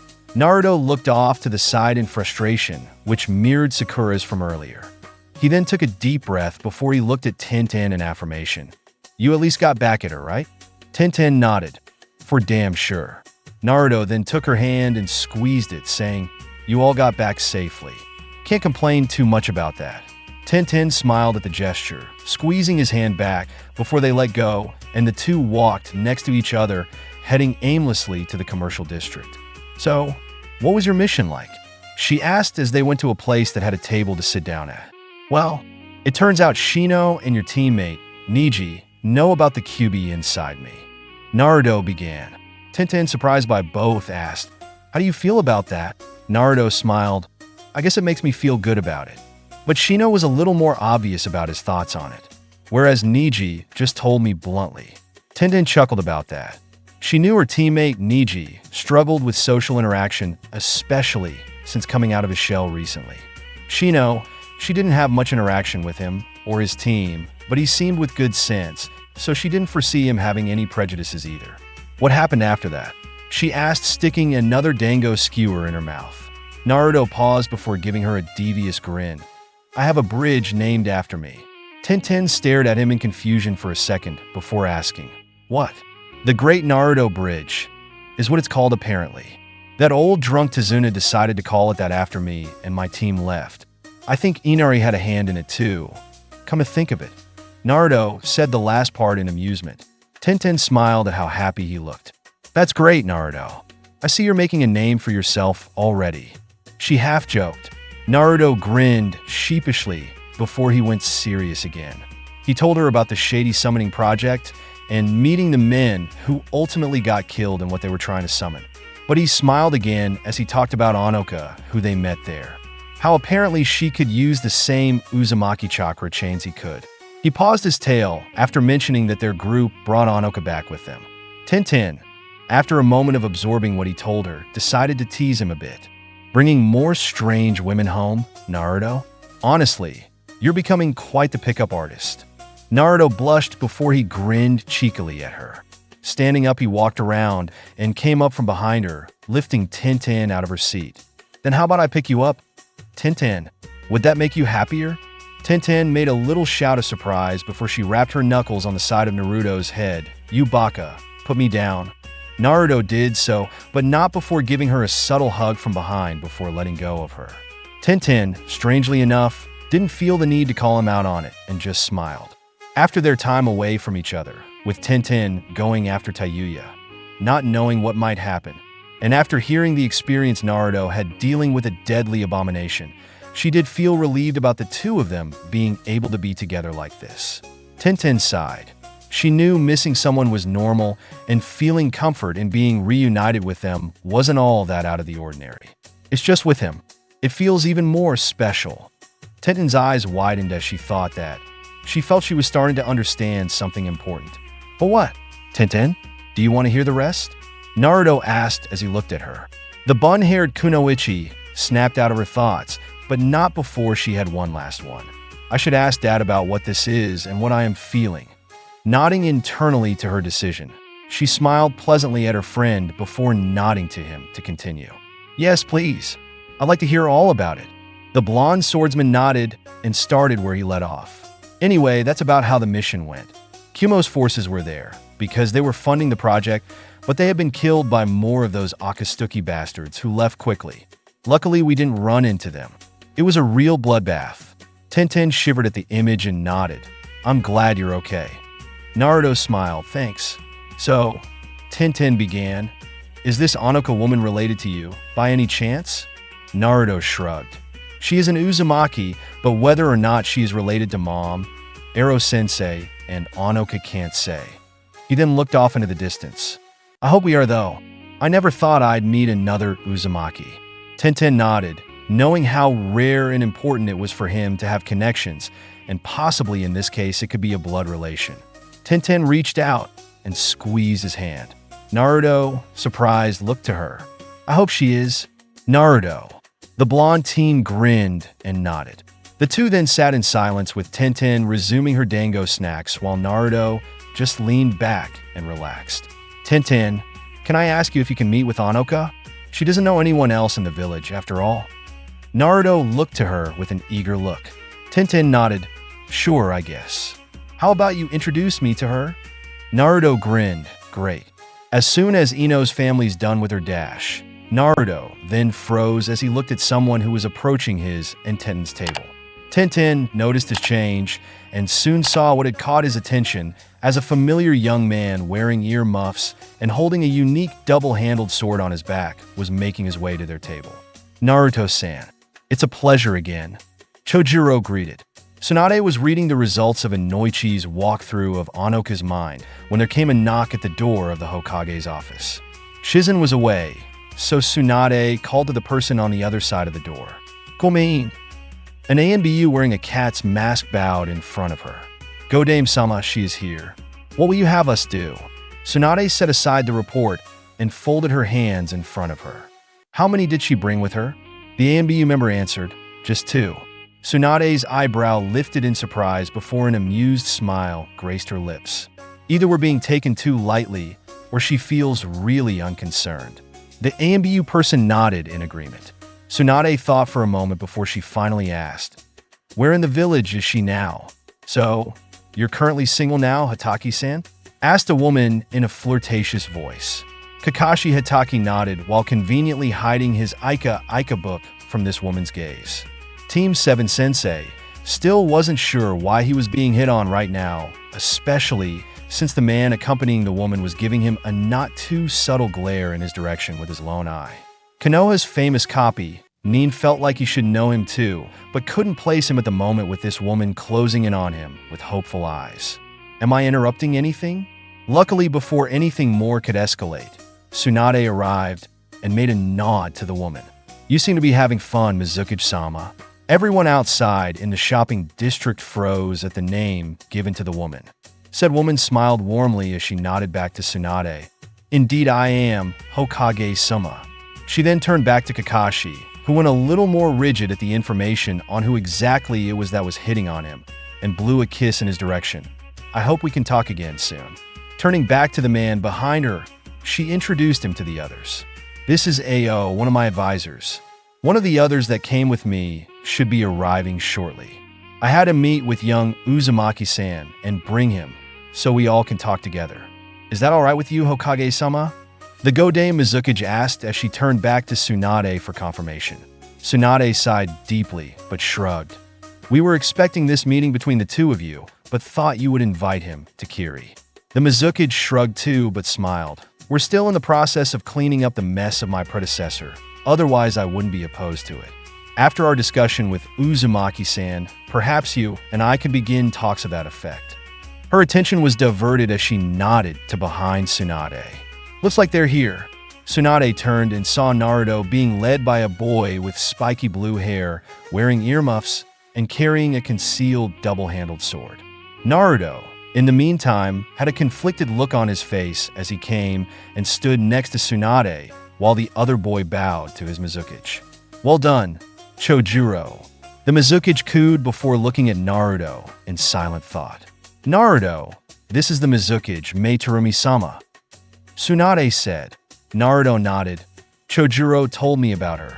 He then gave a slight bow to the woman and did what Tenten told him to do before he left her to go with Chojuro. Nice to meet you, Mizukage-sama. I'm Naruto Uzumaki. Tsunade stared at him, surprised, as did Kakashi, who decided to remain in the area. Meanwhile, Ao nodded in satisfaction at the proper respect being given to his Mizukage. Mei, however, looked at him curiously before stating, Odd, this wasn't in our intel on you. Chojuro. The boy jumped a little before he replied quickly. Uzumaki-san got some advice on how to greet you from the girl who was with him when I met with him, Mizukage-sama. Mei nodded. His teammate? Chojuro shook his head. Before Mei could inquire anything more, and because Tsunade wanted to speed things along, as well as knowing full well who could get Naruto to behave, she held up her hand to stop the discussion. My apologies, but let's bring this to my office. There's someone else I want to introduce you to, Mizukage-sama, and I know, like me, you keep a busy schedule. Mei smirked at Tsunade's diplomatic handling of the situation to stop her from finding out more on who could change such a brash young man that, at least in Mei's intel, hardly listened or showed respect to authority. Still, she smiled and nodded, and the party moved toward the Hokage Tower. Tenten arrived at her home just as it was starting to get dark, and saw that at least her father had kept the lights on, awaiting her return. Getting inside, she heard the familiar sound of her dad pounding away at either a weapon or some broken tool that he also fixed for the non-shinobi clientele. Knowing her father's work style and knew he took breaks at certain periods, she leaned against the counter waiting for him. As he entered, Shin grumbled before wiping away his residual sweat with a rag as he came out and noticed his teenage daughter had returned. You're back, he stated before nodding to the door. I'm thinking of closing early tonight, so flip the sign and lock the door, Tenshan. Tenten nodded and did as he asked before coming back around the counter as Shin began to open the till and start their routine closing procedure. However, he stopped suddenly by Tenten's abrupt question. Dad, can you tell me how Mom fell for you? After a brief pause, he resumed, counting the money in the register before sighing. Not something I'd expect to be asked by you. Tenten nodded, grinning. Yeah, normally not. Shin gave a bemused smile before he closed his eyes. Well, Tenshan, as you know, your mother and I met during a business trip I made selling Tonto parts to Kumobikure when I was working freelance with your uncle at the time. Tenten nodded. She had failed her Genin exam there, right? Shin nodded, yeah. She was working with the Raikage to be an intermediary for the merchants and the Raikage's office. After that. Anyway, when I, along with the other merchants, came to do business, she met with each of us. Tenten had heard bits and parts of this, but was happy to hear this in its entirety. She nodded to her father to continue. Shin smirked. As soon as she saw me and read my paperwork, she grinned and asked, how did someone as puny and scrawny as you become a blacksmith? Tenten blinked at what was supposed to be a sort of romantic first meeting between her parents, and seemed to be instead to be her future mother insulting her father. However, she quickly realized why her father found it amusing and gave a soft smile. Anyway, as I was heading back to Konoha, I got stopped by a Kumo Kunoichi who said that I had given a false account on my forms and that I was to be arrested on suspicion of being a spy. Shin stopped for a moment before smiling in reminiscence. It was actually your mother, who decided put in for a removal of service and go be with what she called the most unassuming, yet most interesting man I had ever met. Tenten sat in silence as she thought about that while still looking at her father to continue, if he would. Shin dutifully resumed his work for the pause in his story before sighing. Well, that's the gist of it at least. Now, Tenshan, why are you asking me about this? Tenten looked down at the floor in thought before sighing. Dad? Her words caught in her chest before she sighed and shrugged. I think I'm having thoughts on someone I'm close to, and I don't know what to do about them. Shin looked at her before nodding. I see. He gave a thoughtful look before looking at her, determined. Well, have him come to the store and work here. We need the help. Tenten laughed. In the Hokage's office, some more chairs were brought in for their VIP guests, though with the exception of the Mizukage, the other two chose to stand at her side. Naruto occupied one of the chairs along with. Much to his surprise, Anoka, who was called prior to their arrival to Tsunade's office. Anoka looked bewildered and uncomfortable being at this meeting, but was pleasant when greeting the Mei and the others. Mei, upon meeting another Uzumaki member, acted surprised, but whether or not she already knew about her was unknown. Still, Mei was warm with her as well. As soon as the tea was distributed, the meeting commenced. Mei looked to Tsunade to see if it was okay for her to begin, and seeing the nod, she looked to Naruto while nodding to Anoka as well. While we made no contact with you, Anoka-san, we're grateful we're being able to meet you like this. Anoka nodded. Thank you, Mizuki-sama. Does what you're about to tell Naruto-san here have to do with the Uzumaki clan? Mei nodded and looked to Ao, who took out a scroll and unsealed several other seals. What are those? Naruto asked. They're some of the documents pilfered by Kiri from Uzushio during its destruction in the Second Shinobi War, the Godei Mizuki said. Naruto's eyes widened. He remembered Kakashi mentioning of his mother's village's demise, and when Jiraiya told him about Kirigakure having a hand in it. Anoka's eyes widened and her mouth opened and closed a couple of times, but she made no comment. Mei nodded before looking at both Naruto and Anoka. Now, the most interesting thing is that, besides Tsunade-sama's grandmother, both of yours are mentioned as well in one of these scrolls. Mine is Anoka, finally speaking, asked as she stood up from her chair in surprise. Mei nodded. It's a scroll recording the family record of one branch of the Uzumaki family. Both your grandmother and Naruto-san's grandmother were actually cousins. Anoka and Naruto looked at each other, speechless.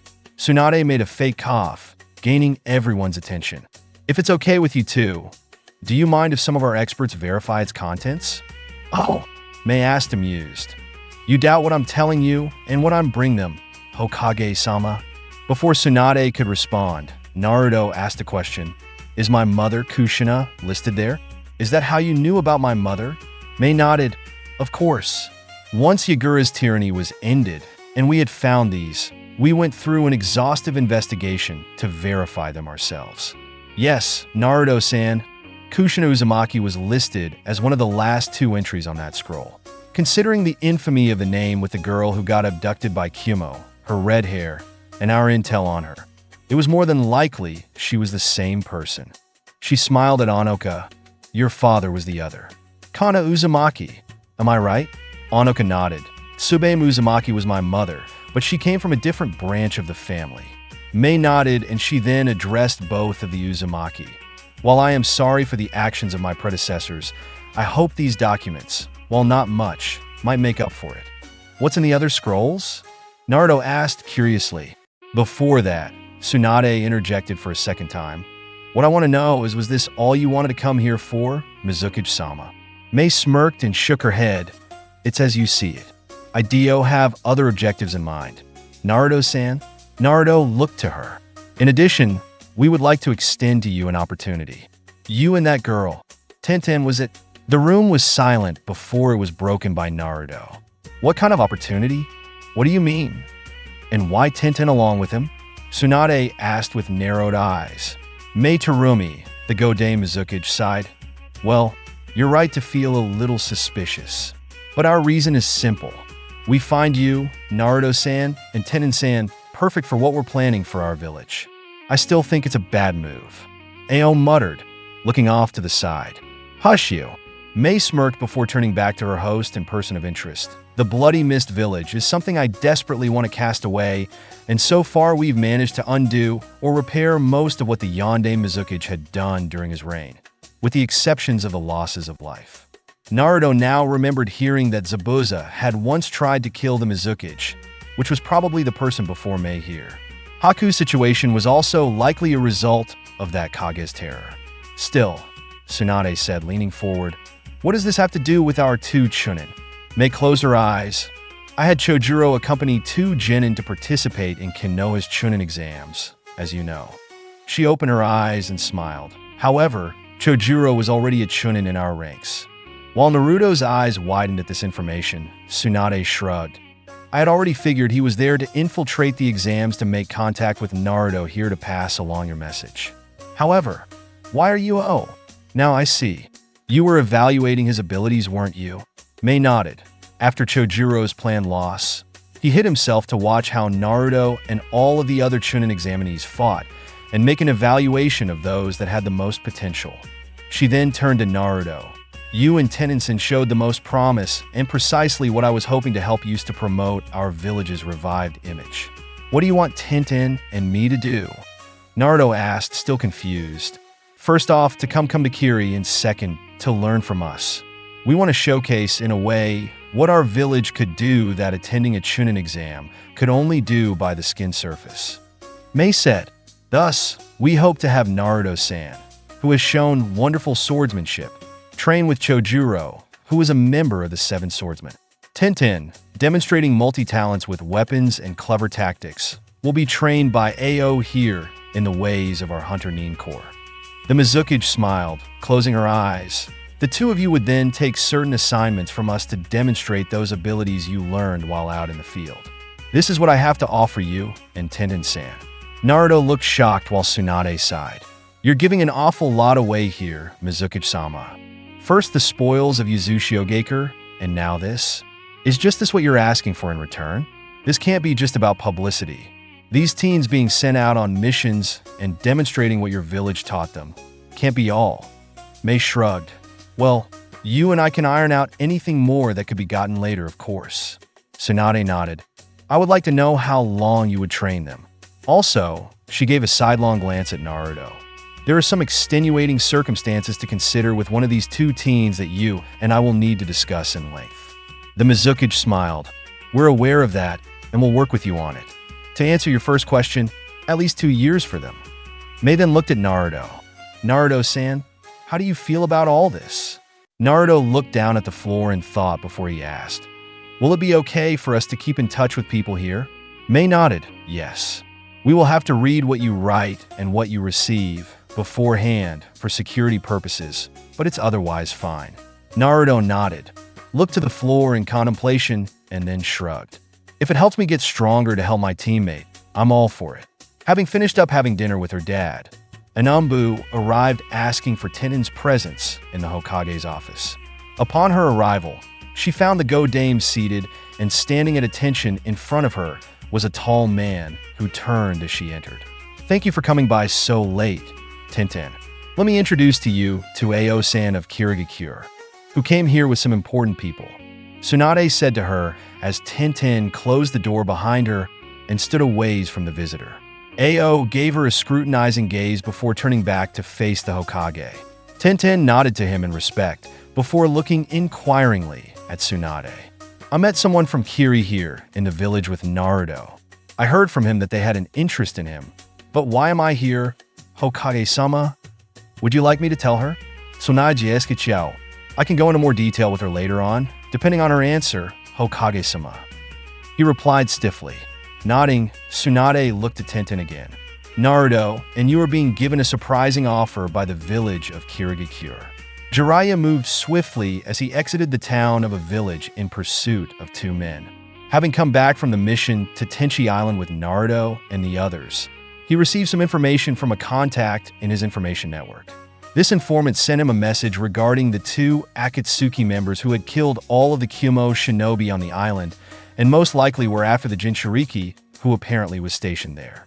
Upon arriving on the mainland and entering a village, the informant noticed the 2 men, wearing the straw overcoats and hats similar to what Itachi Uchiha and Kisame Hashigaki had worn when they infiltrated Konoha, and that they were carrying a large bundle over one of their backs. Thus, Jiraiya hastened his pursuit of them and luckily was able to spot them from some Toad summons he sent out ahead of time.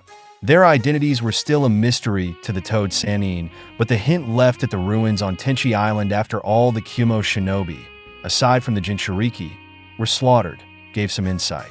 One of these 2 was a practitioner in an obscure cultist religion, with their deity named Jashin. Jiraiya heard of this cult through his network over the years, at one time or another, yet in name only. The practices of this cult were still unknown. Up to this point, he had never actually met someone who claimed to be a member of this religion to Jashin, but in this rare moment, he finally found someone. It wasn't simple irony, though. Akatsuki seemed to be recruiting a lot of individuals from some rare walks of life. Aided by the limited light of the moon, Jiraiya watched as the two Akatsuki members with their load went into a marsh-like area and both stopped at one of the larger surface areas surrounded by water that had a large hut made of twigs and hardened mud and entered. Jiraiya approached cautiously and immediately applying some of the product that the Inuzuka clan had recommended to him to use to thwart off someone with a strong and sensitive sense of smell. Luckily for him, these two hadn't anticipated on being followed, and they at last stopped in the center of the spacious hut. Placing their quarry on the ground, the wrappings fell, and Jiraiya got a glimpse on who they had captured. It was the Jinchuriki of the Nibi, Yujito Ni. He recognized her from her bingo book entry and the fact that Kumobikure was one of the few who didn't hide who their Jinchuriki were. Fact being that the Yondaime Reikage brother was their other Jinchuriki and was notorious in some circles. If you hadn't insisted to collect every damn bounty, we would have gotten the Jinchuriki earlier. You fucking heathen. At least I gave Jashin-sama some good offerings. One of them shouted indignantly. Money matters more than your backwater religion. Now, contact Leader Sama and quit yapping. The other replied. The shorter of the two men made a quick hand sign with his hands, one of which had a peculiar ring on the finger. Soon the image of an individual cloaked in darkness with three other images beside it also obscured appeared on each side of the person. Report. The man said, and Jiraiya for a moment blinked in confusion as he thought that voice sounded somewhat familiar. We've succeeded in capturing the bitch of the Nibi, Leader Sama. The shorter man crowed, ecstatically. Then let us begin in the extraction. Everyone, the nameless leader directed. The two men in the hut performed another hand sign that Jiraiya wasn't familiar with and held that hand sign and went still. It looked as though the others were possibly doing something similar if not the same. Jiraiya's eyes widened as Yujito's body soon became eclipsed in her tailed beast chakra, and it was being sucked out of her by an unseen force into a pocketed dimension that had appeared in front of her. Her eyes were open, and it almost looked as though she was giving off a silent scream as her biju was forcibly torn away from her bit by bit. While Konoha Spy Master had no love for Kumobikure, especially considering the incidents with Kushina's and the Hyuga clan's heiress abductions, seeing Yujito's tortured expression had him superimposing his newest student's face on hers. He knew that seals containing tailed beasts were not infallible, and if tempered with could lead to the death of the host. Should the tailed beast be extracted in such a way as he was witnessing? If I recall, I think the bingo book said she has a younger sister. Jiraiya grimaced as he processed where his thoughts were taking him. His original goal in following these two were hopes that it would lead him to their base of operations. It wasn't going that direction, obviously. Now he was about to do something that was ludicrous and completely dangerous. He knew he shouldn't be this soft and foolish, and yet, with a faint exhale, the Nibi's chakra left Yujito. Suddenly, a mist filled the hut she and the two men were occupying, which then obscured her body from view by the two men and the projected others. Then, something sounding like it was being wrapped in something what happened briefly before the mist cleared, and save for the two Akatsuki members, the room was vacant with Yujito missing. What's happened? Have you been discovered? The leader asked. Some fucking thing with a long tongue snatched up that corpse of the Nibi container. The shorter man answered. Most likely a summons of some kind. What will you have us do, Leader Sama? His partner asked. After a moment, Akatsuki's leader said through his projection, We've succeeded in acquiring the Nibi. I care little for its former husk. However, intrusion on our goals must be met with a response. Kakuzu, Haiden, go after them. Within the late night, walking home from the Hokage Tower, Tenten breathed out a sigh as she considered what she had been offered and what she had ultimately signed on for. Kiri had one of their Chunin infiltrate the Chunin exam and had deemed her and Naruto to be the candidates for their reimage. While the weapons specialist was flattered by their evaluation of her skills, she didn't understand what it was that drew their interest of her. Ao-san said little, but did mention that my way of handling multiple weapons was something that was rarely seen with people my age and was highly sought after by the hunter Neens and Kiri recruiting. Whatever that means, she thought to herself. Thinking more on the Kiri representative Ao, she knew he was going to be a harsher judge on her abilities than the senseis she's had thus far. He told her that he wouldn't hesitate to recommend to the Mizukage to drop both her and Naruto if they, or even just one of them, failed to meet the Mist Village's expectations. Regardless, what he described briefly of what they would teach her in their Hunter Nin training made it hard to pass this up. Tsunade-sama said Konoha's Hunter Nin program was made mostly for two of the village's clans, the Aburame and Inuzuka, and had less to offer me in comparison. To sweeten the pot, Tenten and Naruto would be paid for this cross-village training as an S-rank mission by Konoha for as long as their training went. Hearing that Naruto had already accepted Takiri's offer, Tenten also decided to accept it as well. Though, unlike her blonde friend, she asked for a condition from the Hokage to help her father with his business in her absence. Tsunade said she would assign it as a rotating D-rank mission for Genin for as long as Tenten was in Kiri.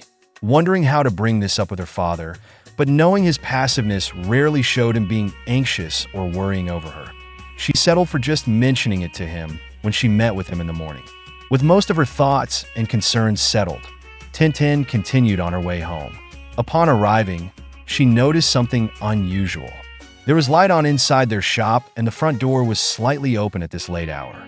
Earlier, after Naruto had left the meeting with the Godame Mizukage, Naruto and Onoka had been walking together chatting about the scrolls of Yuzushiogakure that Kiri had pilfered and was now giving back to the two of them. The two Uzumaki had asked Tsunade to secure them in a safe place till the two of them could go over them with some analyzers of the village. The Slug Sannin also told them of the location of the old Uzumaki clan buildings in an abandoned district in Kanahoa which they could look at a later time.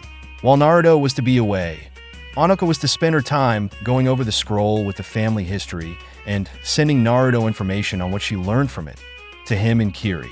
Mei had assured both of them that they shouldn't worry about any leaks as Naruto would be given permission to use his toad summons for the two to communicate between each other. The former Taki Genin was still adjusting to the Leaf Village, and even though she had been cleared by the Yamanka clan, she did have to meet with her assigned handler who would be monitoring her and explaining the layout of the village. So, she had to go meet them before heading to her new assigned residence. Before the two left each other for the evening, Onoka had given Naruto the name of the building she lived in and her room number. Deciding to head home himself, Naruto walked at a leisurely pace until he spotted someone walking at an even more sedate pace ahead of him. It was a bald-headed man wearing an evening kimono and held a small sake jug attached to a string his hand as made his way. Naruto knew who this was and called out to them in a friendly manner. "Evening, Shin-san." The blacksmith, Tenten's father, stopped and turned slowly before he looked at Naruto. His eyes were slightly half-lidded, showing he was slightly drunk, but the man didn't stagger as he walked up to the blonde Chunin. "Good evening yourself, Uzumaki-san." He then looked to Naruto's sheathed sword. "Been using your sword as you should?" Naruto nodded. Shin took a small swig of his drink while still looking at the sword before turning back around and motioning to the teen boy to follow him. "Good, let's have a look at it then." Thus, Naruto now found himself at Shin and Tenten's shop with her father looking over Naruto's mother's sword with a professional gaze before he took out a large slab of whetstone and began the slow, methodical process of sharpening the blade. The young Uzumaki watched him as he did the back and forth strokes as the blade slid along the whetstone, captivated. After some time watching, Naruto spoke to the blacksmith in a low voice to hopefully not disrupt the man's concentration. Shin-san, Tenten, and I might be going on a mission together again." He started. He paused but found the blacksmith didn't pause to listen to him and continued in slow work, still concentrating on the blade. "Kirigakure heard of my first mission in Wave and sent someone to observe me and some others in the Chunin exam earlier. Neither Tsunade nor Mei told him to keep their conversation secret, and considering Tenten was just going to repeat the information with her dad, Naruto didn't see the harm in telling Shin this. They decided Tenten and I were what they were looking for in this way, to change their image. Again, Shin made no comment nor stopped his work. Tenten and I are going to be going to their village to learn from them. This is going to be for quite some time. Mei and Ao said while Naruto was to spar and learn some things from Chojuro, Ao was also to work with him and Tenten in tandem and Hunter Nin skills as well. Tenten's focus was to be on the Hunter Nin skills solely though. While he had agreed already, Naruto knew that this was something he doubted Tenten would pass up, so he hoped he wasn't being dumb and just assumed she was going while telling this all to her father. Naruto ended his retelling there and waited until a moment later when Shin finished his treatment of the blonde sword before pouring some small droplets of some strong-smelling liquid on the blade's surface. He took out a piece of cloth and carefully patted and wiped the blade, giving it a polish. Afterwards, looking at the blade in the light of the workshop, he finally spoke. "You treat your sword with good care, Uzumaki-san. I'm glad of that. I've seen my share of shinobi who are sloppy, mistreating, or neglectful with their weapons. I've seen the same in how others treat people in their care." He then sheathed the sword and handed it back to the blonde teen. "Take care of those with you on this journey you're about to go on." Naruto, though dim at times, knew exactly who Shin was referring to and nodded to the man resolutely as he accepted his weapon from the man. "That'll be 300 Ryo. By the way, I've given you a discount," Shin said as he went to the register. Naruto blinked. After Shin left to go upstairs to his and Tenten's apartment above the shop for rest, Naruto exited the Totosai weaponry and looked down in the ground in silent thought. His pondering made him unaware of the girl leaning against the side on the entrance of the store watching his back as he left before she called out to him. "Have a nice night, Naruto. See you tomorrow.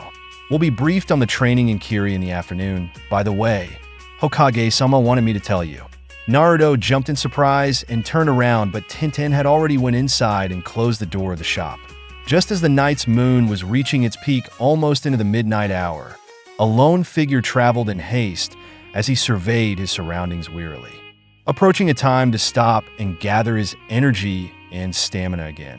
He knelt as he paused before becoming alert and rolling to the side as a scythe, made with 3 blades in black, tore thorough where he had been earlier in a horizontal swipe. The scythe was attached to an extendable cable at the end of its pole, which led to the weapon's owner, who effortlessly pulled the weapon back to him and caught it as he approached the figure.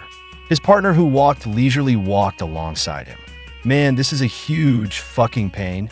Chasing after some loony who wants to play with some bitch's dead body, just because he interrupted our meeting at the last minute.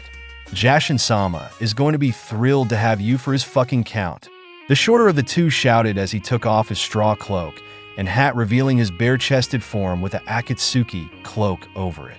He had short silver hair and a manic look about his face. "Hayden, silence your blathering and just finish the job already, or I'll stitch your mouth shut and leave you for the crows to pick at," the other said, not bothering to remove his disguise to reveal himself. "Why rush, Kakuzu?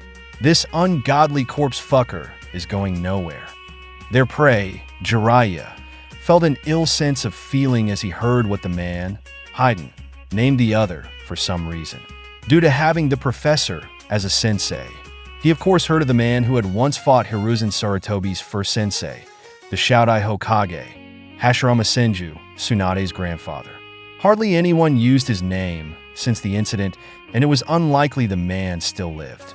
For some reason, Jiraiya felt a sort of premonition that the man could very well be alive due to some sort of jutsu or kenjutsu like Orochimaru's resurrection spell that he had used to bring Hanzo to fight Jiraiya.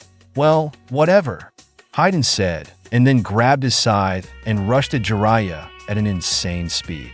Through a series of taijutsu and the use of his weapon, he assaulted the Toad Sannin, while his opponent defended with a well-practiced display of counter moves before his hair grew and wrapped around the surprise Jashin advert, and, with a swirl of his head, threw the man a distance away.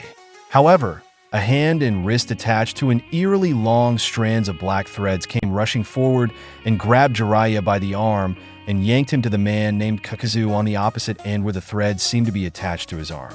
The speed in which he was being pulled to the Akatsuki member was too fast to act quickly, and Kakuzu capitalized on it by using a hand, which held a kunai, to pierce his target's heart. Luckily, Jiraiya managed to pivot, and he took the injury to his shoulder. His uninjured arm then used a Rasengan to slam into the man's abdomen, blasting him away. Hearing an irregular sound in the air, he once again moved to avoid Hayden's scythe as the man had come at him again with another attack. Jiraiya tried to distance himself from the man before Hayden began putting more pressure on him, sending an exploding tag attached to a kunai at the ground between them. The destruction brought the smokescreen he needed to increase his retreat, still being mindful of the scythe wielder's partner lurking somewhere. As if on cue, a bright rushing cloud of light came hurtling towards the toad Sannin, who used the substitution technique to dodge the blast. Once the deadly blast had passed, Jiraiya looked to the source and saw the still cloaked Kakuzu, joined by some bizarre black, humanoid-like creatures with white masks on their face. There were 4 of them. Are they some sort of summons like what that Kunoichi Taiyuya uses? Jiraiya wondered, but looking more closely saw the same similarities to the threads Kakuzu had his hand attached to his arm, that their bodies seemed to be made from. Haiden joined up with Kakuzu sneering in Jiraiya's direction. Just who the fuck is this guy? Someone with a 5 million Ryo bounty on his head. Kakuzu answered, eyeing their opponent in a calculating gaze. Jiraiya of the Sannin. What does Konoha's student of the Sandame want with a dead Kumo Kunoichi's body? Pray tell. However, it wasn't a question heard by Jiraiya, who was trying to determine his options before coming to a decision. If it comes to a battle of attrition, I might lose this one given the power behind that jutsu he used. Luckily, he wasn't in an enclosed space with no room for a quick exit. However, getting these 2 to stop pursuing him for some time would be tricky considering how quick they were to catch up to him before. Better use that option Sensei taught me. Nodding to himself, taking out a sealing scroll, he was on alert as a fire jutsu of enormous size flew towards him. Jiraiya grinned despite the situation. Oh, the irony! He then threw the scroll to the ground as he was being engulfed by the blast. As the smoke cleared and a large circular patch of grassy area had been scorched to oblivion, Kakuzu and Haiden approached and found the burning, foul scent of fat and flesh being melted in the air, and found a form of a large adult man being peeled away by the heat and flames, revealing muscle, sinew, blood, and bones. Neither of the men batted an eye at the carnage or sight. Haiden was looking grumpily at his partner. Well, look at fucking that. Jashin-sama needed that sacrifice. You money-grubbing shipwreck heathen. Kakuzu ignored the man as usual as he looked at the corpse being incinerated in the open field. He soon closed his eyes and scoffed before turning and walking away. Haiden's grumbling ended before he reluctantly followed after the bounty hunter. Meanwhile, much further away, Jiraiya spent some time making sure he wasn't followed again. Several hours later, he left the area and started heading east until he found a cave to proceed with what he was hoping to learn more about. Retrieving Yujito Ni from the toad who sealed her in its stomach, he checked her pulse, breathing, and used a method he was taught to see if any chakra had been regenerated. After all this, he felt his suspicions were correct. The girl's heart had stopped once the nibby had been extracted from her. She was as good as dead. The toad Sannin sighed. After all his effort in retrieving her body, it looked like it was a foolish endeavor. Looking at her in contemplation, he then remembered something Tsunade had told to him when he complained she was going to kill him one of these days with her monstrous strength. It had been when they were teens, and he had tried putting the moves on her, leading her to thrash him soundly. What was it that she replied? Oh yeah, she had said, rather smugly, "No worries, pervert. A little jolt of a lightning jutsu to your heart will get you back up and running. Now, the damage caused afterwards is none of my concern." While some may have thought she was just trying to intimidate him, his small knowledge by being a teammate of the legendary medic led him to discover that this has actually been used in the field before, but was dangerous to someone who never tried it before. Yet dangerous to be used on anyone still living, but to someone supposedly dead, for who the treatment's intended. He took a kunai and made a small incision in the woman's chest where her heart was. Momentarily, having a loss of concentration as a giddy thought entered his mind. This would actually be prime material for Aika someday. However, he snapped out of his idle thinking. Focusing, he created a version of a lightning jutsu, which just had the chakra going in waves up his arm and concentrating at the tip.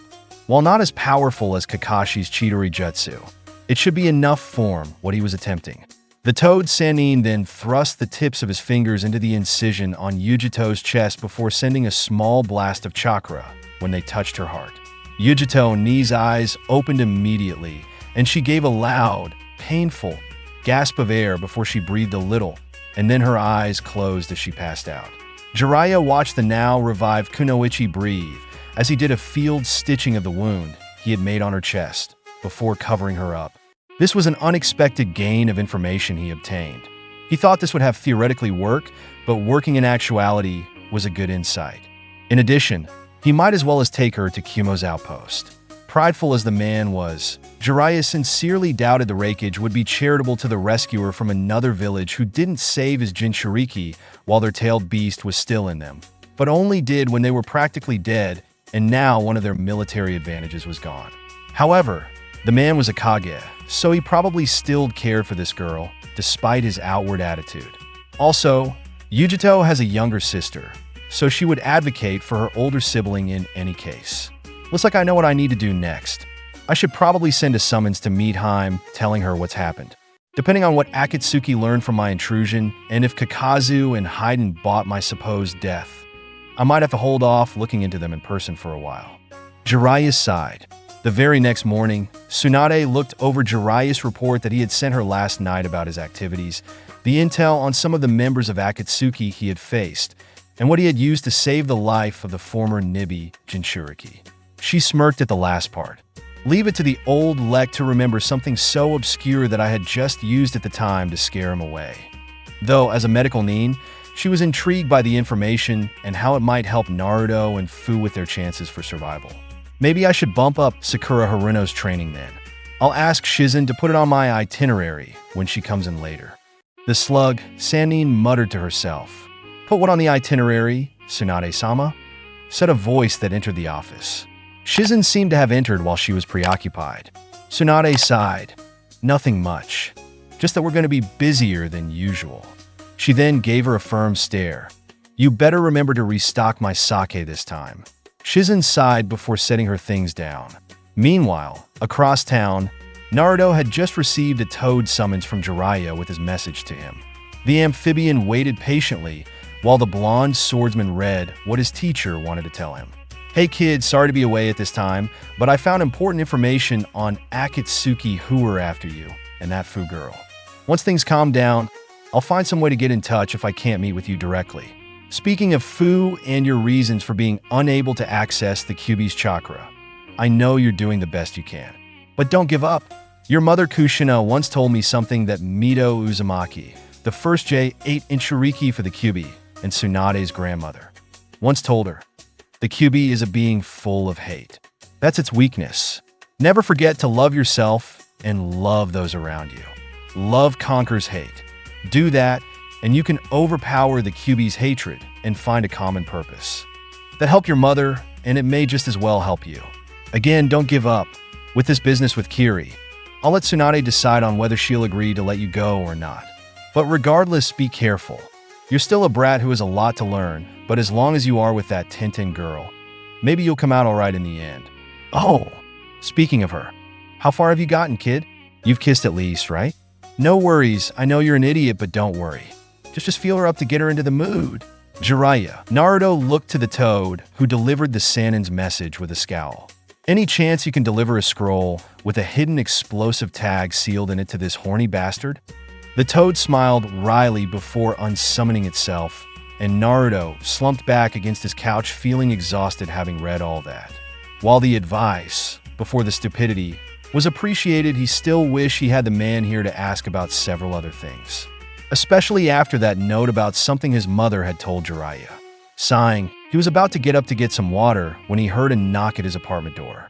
Not expecting anyone today, he got up and answered it, and to his surprise, Tenten was on the other side. Hey, she said, feel like having a spar? I'd like to work on using the flying Raijin while using weapons with a living opponent. Naruto winced. At least have some respect for the living opponent, would ya? She grinned. Anyway, you game? I figured we could get done, get something to eat, and then go see Tsunade about the Kirigakure information we'll be needing. Naruto nodded. Sure thing. I just needed to do something here. Make yourself at home for now. He then left heading into a room. Tenten strolled around the apartment looking at some of Naruto's accessories, seeing some changes since she had been here the last time. Looking to the table next to the couch, she saw a message scroll someone had sent him and immediately, without reading the content, recognized it as Jiraiya's handwriting. Seeing the crinkled edges on the sides of the scroll led Tenten to believe something in the message had pissed Naruto off, which was typical with him and the Toad Sannin. Curious, she picked up the note and scanned it till she got to the end and saw the perverted intentions her friend's teacher left, which irked the blonde. Tenten rolled her eyes in exasperation as she set the paper down. She made herself a mental reminder to help Naruto pay back the perverted, meddlesome old man with threat of castration when they see him next. Later, having finished their spar/training exercise with each other, Naruto and Tenten, both with clothes torn in several places and covered in dirt as some bruises, smiled as they walked into the village from the training grounds. "Want to get something to eat?" Naruto asked her as he walked with his hands behind his head in a relaxed manner. "It can be anywhere." "My treat." Tenten pondered the destination as they walked before looking to the side at Naruto, and when thinking on where to eat, reminisced about the time she has eaten with this charismatic blonde. There was their time at Yakiniku's until those kids interrupted them, their times eating dango, the breakfast she ate with him before they fought with Taiyuya, and of course the times at Ichiraka's. Those were the times that he either helped her when she had a problem, they overcame something hard together, and when she learned more about him. Though the first time, he wasn't aware she was there, but it marked the start of a change in her life. An important change that he alone helped her make. Tenten looked at him in silence, with a smile on her face. Suddenly, a civilian called out to Naruto opposite from where Tenten was walking beside the Uzumaki. "Hey Naruto-san, saw your fight at the exams. Keep up the good work." Naruto turned in their direction and answered them. "Hey, thanks." I dash. He stopped though as he felt something warm and soft pressing against cheek briefly before it went away. He came to a stop and turned to the source with a look of surprise on his face. Tim MPH. A skewer with multicolored dango on them was thrust into his mouth, silencing whatever he was about to say. The perpetrator, with her hair tied into two buns on her head, put another dango-filled skewer into her mouth, grinning before telling the blonde, "I've decided on Ichiraka's. Let's go." 2 weeks later had the departure date for Naruto and Tenten to leave Konoha on their trip to Kirigakure to begin their 2-year training. Tsunade and the council had decided it was in the best interest for the Kyuubi Jinchuriki and the young weapon specialist to be accompanied by a jounin in rank despite the teen's chunin status. Hey Gecko volunteered for the assignment and was to join them. Tsunade, along with Shizen, Yugao, Kakashi, Sakura, Gai and Tenten's team came to see them off. "Remember you're representing the village, so be mindful, Naruto," Sakura said, sighing. He rolled his eyes but nodded in the end. He watched from the side as Tenten's team was giving her their best regards as Tsunade came up and put a hand on the blonde teen's shoulder. The pervert said he'd meet you there in a month. "Tell Mae-sama that I don't mind if she burns or breaks anything of him if he should try anything, and that he can end up being a missing nin for all I care." Naruto sighed but nodded and then grinned cheekily at her. "Try not to drink yourself into a stupor while we're away. Watch over her, Shizen-san." Shizen smiled while Tsunade rolled her eyes. She then turned to Tenten, who finished with her team, and looked to her and Naruto both. "This is at you too. Akatsuki is still out there, and there's no telling what will happen in Kiri. But," she then smiled warmly at them, "look after each other, okay? And come back safely." Naruto gripped his sword's hilt and smirked. Tenten smiled and put a hand on the blonde teen's shoulder before giving a wave to Tsunade and the group with the other hand, and the two of them turned and left as they, along with Hate, went to the village's entrance.